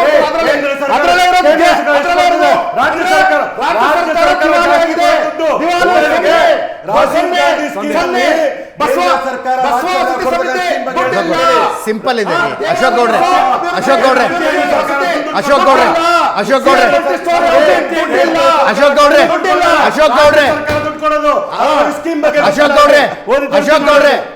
ರಾಜ್ಯ ಸರ್ಕಾರ ವಯನಾಡ್ನಲ್ಲೇ 100 ಮನೆ ಕಟ್ಟಿಸ್ಕೊಡಬಹುದು. ಕರ್ನಾಟಕದಲ್ಲಿ 100 ಮನೆ ಕಟ್ಟಿಸಕ್ಕಾಗಲ್ಲ. ಅದು ಮಾತ್ರ ಅಲ್ಲ, ಕೇಂದ್ರ ಯೋಜನೆ ಇದೆಯಲ್ಲ, ಅದಕ್ಕೆ ಮುಖಾಂತರ ದುಡ್ಡು ಕಟ್ಟೋದು ರಾಜ್ಯ ಸರ್ಕಾರ, ಕೇಂದ್ರ ಸರ್ಕಾರ. ನಾಗರಾಜ್ ಯಾದವ್ ಅವರೇ, ಈ ಘಟನೆಯಿಂದ ಕೇರಳದ ರಾಜಕಾರಣದ ಮೇಲೆ, ಕೇರಳದ ಓಟಿನ ಮೇಲೆ ಏನು ಪರಿಣಾಮ ಆಗ್ಬೋದು ಅಂತ ಯೋಚನೆ ಮಾಡಿದ್ರಿ. ಬಟ್ ಕರ್ನಾಟಕದ ಜನನು ಯೋಚನೆ ಮಾಡ್ತಾರಲ್ಲ, ಇದು ಸರಿನಾ ತಪ್ಪ ಅಂತ, ಅವ್ರ ಮೇಲೆ ಏನು ಪರಿಣಾಮ? ಈ ಪ್ರಕರಣಕ್ಕೆ ಸಂಬಂಧಪಟ್ಟಂಗೆ ಹೇಳಬೇಕಾದ್ರೆ ನಾವು ಕಾನೂನನ್ನ ಮಾತ್ರ ಲಾಗು ಮಾಡಿದ್ದೇವೆ. ಯಾವ ಧರ್ಮ ಜಾತಿನ ನೋಡಲಿಲ್ಲ, ಭಾಷೆನ ನೋಡಲಿಲ್ಲ. ಆದರೆ ನಮ್ಮ ಅರ್ಹ ವ್ಯಕ್ತಿಗಳು ಅಂತ ಯಾರು ಹೇಳ್ತಾರೋ, ಕರ್ನಾಟಕದ ನಾಗರಿಕರು ಅಂತ ಹೇಳ್ತೇವೋ, ಅವ್ರಿಗೆ ಯಾರಿಗಾದ್ರೂ ಕೂಡ ಮನೆಗಳಲ್ಲಿ ಕಳ್ಕೊಂಡಿದ್ರೆ, ಅಂದರೆ ಅವರು ಇಲ್ಲಿಗಲ್ ಇದ್ದರೂ ಕೂಡ ಅವ್ರಿಗೆ ಮರಸಿ ಕೊಡಬೇಕಾದ್ರೆ ನಮ್ಮ ಜವಾಬ್ದಾರಿ ನಾವು ಮಾಡಿಕೊಡ್ತೇವೆ. ಆ ತೀರ್ಮಾನ ರಾಜ್ಯ ಸರ್ಕಾರ ಮಾಡಿದೆ. ಅನರ್ಹರಿಗೆ ನಾವು ಕೊಡೋದಿಲ್ಲ ಅಂತಕ್ಕಂಥ ವಿಚಾರನ ಹೇಳಿದ್ವಿ. ಅರ್ಹರು ಅಂತಂದಾಗ ನಿಮ್ಗೆ ಗೊತ್ತಿರಬೇಕು, ಅವರು ಕನ್ನಡಿಗರಾಗಿರಬೇಕು, ಕರ್ನಾಟಕದವರಾಗಿರಬೇಕು, ಕರ್ನಾಟಕದ ಭಾಷೆ ಆಗಿರಬೇಕು, ಆವಾಗ ಮಾತ್ರ ಕೊಡ್ತೇವೆ. ಕೇವಲ 15 ದಿವಸಕ್ಕೋ 20 ದಿವಸಕ್ಕೋ ಒಂದು ವರ್ಷದಿಂದ ಬಂದುಬಿಟ್ಟು ನನಗೆ ಬೆನಿಫಿಟ್ ಬೇಕು ಅಂದರೆ ಸಿಗಲಿಕ್ಕೆ ಸಾಧ್ಯ ಆಗೋದಿಲ್ಲ. ಅದು ಧರ್ಮ ಮತ್ತು ಜಾತಿಯನ್ನು ದೂರ ಇಟ್ಟು ಮಾತಾಡಬೇಕು. ಕೇಂದ್ರ ಸರ್ಕಾರದ ದಾಖಲೆಗಳಿದ್ದರೆ ಅವ್ರು ತೋರಿಸಿದ್ರೆ ಅವ್ರು ಹೇಳಿದ್ನ ನಾನು ಕೇಳಲಿಕ್ಕೆ ರೆಡಿ ಇದ್ದೇನೆ. ಇವ್ರು ಹೇಳ್ತಾ ಇದ್ರು, ದೇವರಾಜ್ ಅವರು. ಇವತ್ತು ನಾಚಿಕೆ ಆಗೋ ವಿಚಾರ ಏನು ಗೊತ್ತೇ ನಿಮಗೆ? ಈ ಪಿನ್ರಾಯ್ ಅಂತೇಳಿ ಏನಿರ್ತಾರೆ, ವಿಜಯನ್ ಇದ್ದಾರಲ್ಲೋ, ಅವ್ರ ಅಲಯನ್ಸ್ ಪಾರ್ಟ್ನರ್ ಇವರೇ ಎಲ್ಲ ಹೇಳ್ಕೊಟ್ಟು ಮಾಡ್ತಾ ಇರಬೇಕು. ಕೇರಳದಲ್ಲಿರ್ತಕ್ಕಂಥವ್ರು JDS ಅವರು, ಕರ್ನಾಟಕದಲ್ಲಿ ಬೆಂಕಿ ಹಚ್ಚ ಕೆಲಸ ಮಾಡ್ತಾ ಯಾರಾದ್ರು ಇದ್ರೆ ಇವರೇ JDS ಮನೆಹಾಳು ಕೆಲಸ ಮಾಡ್ತಕ್ಕಂಥವ್ರು. ಸರ್, ಈಗ ಮನೆಹಾಳು ಮಾಡೋದ್ರಲ್ಲಿ ಕಾಂಗ್ರೆಸ್ ಈ ದೇಶದಲ್ಲಿ ಎಷ್ಟು ಜನಜನಿತ ಎಲ್ಲರಿಗೂ ಗೊತ್ತಾಗಿದೆ, ಈಗ ರಾಜ್ಯದಲ್ಲಿ ಗೊತ್ತಾಗಿದೆ. ಅದರಲ್ಲೂ ನಾಗರಾಜ್ ಅದ್ರ ನೇತೃತ್ವವನ್ನು ವಹಿಸೋರು ಅನ್ನೋದು ನಮಗೆ ಗೊತ್ತಿದೆ. ನನಗೆ ಅದ್ರ ಬಗ್ಗೆ ಬೇಜಾರಿಲ್ಲ ಸರ್. ಈಗ ಯಾವುದೇ ದಾಖಲೆ ಇಲ್ದಿರ, ಯಾವುದೇ ಡಾಕ್ಯುಮೆಂಟ್ ಇಲ್ದಿರ, ಯಾವುದೇ ಹೋಮ್ವರ್ಕ್ ಇಲ್ದಿರ ಮಾತಾಡ್ತಕ್ಕಂಥವ್ರಿಗೆ ಡಿಬೇಟ್ ಮಾಡ್ಬೇಕಾದ್ರೆ ನಾಚಿಕೆ ಆಗ್ತದೆ. ಸರ್, ತಮ್ಮ ವಾಹಿನಿಯಲ್ಲಿ ಒಂದು ತೊಗೊಂತೀನಿ ಸರ್. ಇವತ್ತು ಸನ್ಮಾನ್ಯ ಬೈರತಿ ಸುರೇಶ್ ಅವರು ಬರೆದಿರ್ತಕ್ಕಂಥ ಪತ್ರ ಕೇಂದ್ರ ಸರ್ಕಾರಕ್ಕೆ, ಅದನ್ನು ನಾನು ಈ ಚಾನಲ್ ನಾನು ತೋರಿಸ್ಬಿಟ್ರೆ, ನಾಗರಾಜ್ ಅವರು ನಾಳೆಯಿಂದ ಬರಲ್ಲ ಅಂತ ಒಂದು ಚಾಲೆಂಜ್ ತಗೊಂಡ್ಬಿಟ್ರೆ ನಾನು ತಲೆ ಬಾಗ್ತೀನಿ ಸರ್. ಒಂದು ಬಿಡಿ ಸರ್, ಅದನ್ನ ಬಿಟ್ಬಿಡ್ತೀನಿ ಸರ್. ಈಗ ನಾನು ಅದನ್ನ ಬಿಟ್ಬಿಡ್ತೀನಿ ಸರ್. ಈಗೇನಾಗಿದೆ, ಈಗ ನಮ್ಮ ಒಂದು ಒತ್ತಾಯ ಇಷ್ಟೇ ಸರ್.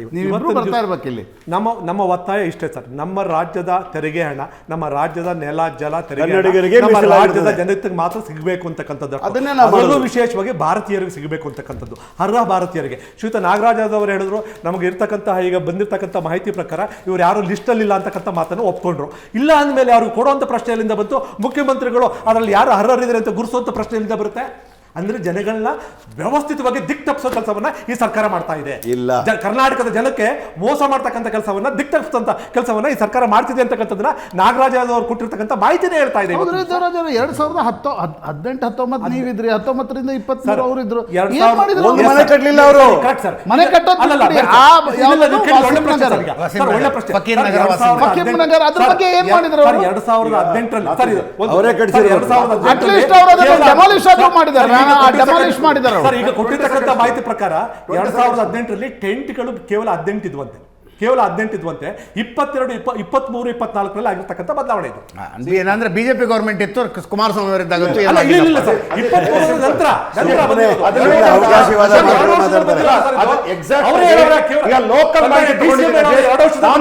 ನಾನು ಸಹ ಆ ಏರಿಯಾಗೆ ರೆಗ್ಯುಲರ್ ವಿಸಿಟರ್, ನಾನು ಸಹ ಲೋಕಲ್ ಎಲ್ಲಾ ವಿಸಿಟರ್ ಬಸ್ಸಿನಗುಡಿಯಲ್ಲಿ ವಿಸಿಟ್ರೆ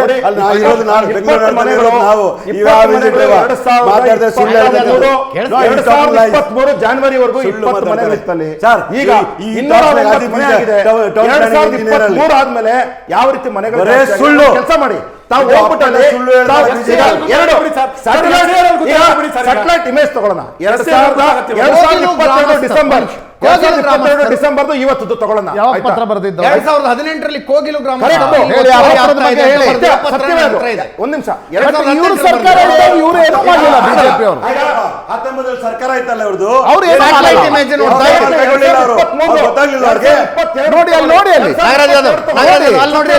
ನೋಡಿ 2023-2025 ಡಿಫರೆನ್ಸ್ ನೋಡಿ. ಹೊಡೆದಾಕಿರೋದನ್ನ ಅದಕ್ಕೆ ನಾವು ಹೇಳಿದ್ವಿ ಹೊಡೆದಾಕಿ ಅಂದ್ರೆ 2023 ನಂತರ ಅಪ್ರಿಷಿಯೇಟ್ ಮಾಡಬೇಕಾಯ್ತು. ನಾವು ಯಾವುದೇ ಜಾತಿ ಧರ್ಮ ನೋಡಲ್ಲ, ಕಾನೂನು ಅನುಷ್ಠಾನ ಮಾಡತಕ್ಕಂಥ ಜೀವಂತ ಸರ್ಕಾರ ನಮ್ದು. ಇವ್ರ ತರ ಹೇಳಿಗಳಲ್ಲ ನಾವು. ಇವರು ಬರೇ ಯಾವುದೇ ದಾಖಲೆ ಹೈಕಮಾಂಡ್ ಸಿಎಂ ಬೇಡ ನಮ್ಗೆ, ಕರ್ನಾಟಕದ ಸಿಎಂ ಸಿಎಂ 2 ಬಾರಿ ಸಿಎಂ ಆಗಿರ್ತಕ್ಕಂಥ 3 ತಿಂಗಳು ಸಿಎಂ ಅಲ್ಲ ನಾವು. ಇಂಟರ್ನ್ಯಾಷನಲ್ ಇಶ್ಯೂ ಮಾಡಬೇಡಿ. ಇವ್ರು ಇಂಟರ್ನಲ್ ಫೈಟ್, ಅದು ಈ ಇಂಟರ್ನಲ್ ಫೈಟ್ ಇಂಟರ್ನ್ಯಾಷನಲ್ ಯಾವ ಫೈಟೇ ಇಲ್ಲ. ಅಷ್ಟೇ ನಮ್ಮ 8:15 ನ್ಯೂಸ್ ಅವರ್ ಇದೆಯಲ್ಲ, ಅಲ್ಲೊಂದು ಸ್ವಲ್ಪ ಸಮಾಧಾನವಾಗಿ ಸುದ್ದಿ ಹೇಳ್ತೀನಿ. ಥ್ಯಾಂಕ್ ಯು ಸೊ ಮಚ್ ಮೂರು ಜನರಿಗೂ. Thank you Prashant. ಇದರೊಂದಿಗೆ ಇವತ್ತಿನ ಲೆಫ್ಟ್ ರೈಟ್ ಹ್ಯಾಂಡ್ ಸೆಂಟರ್ ಮುಗಿಸ್ತಾ ಇದ್ದೀನಿ. ನೇರ ದಿಟ್ಟ ನಿರಂತರ ಸುದ್ದಿಗಾಗಿ ನೋಡ್ತಾ ಇರಿ ಏಷ್ಯಾನೆಟ್ ಸುವರ್ಣ ನ್ಯೂಸ್.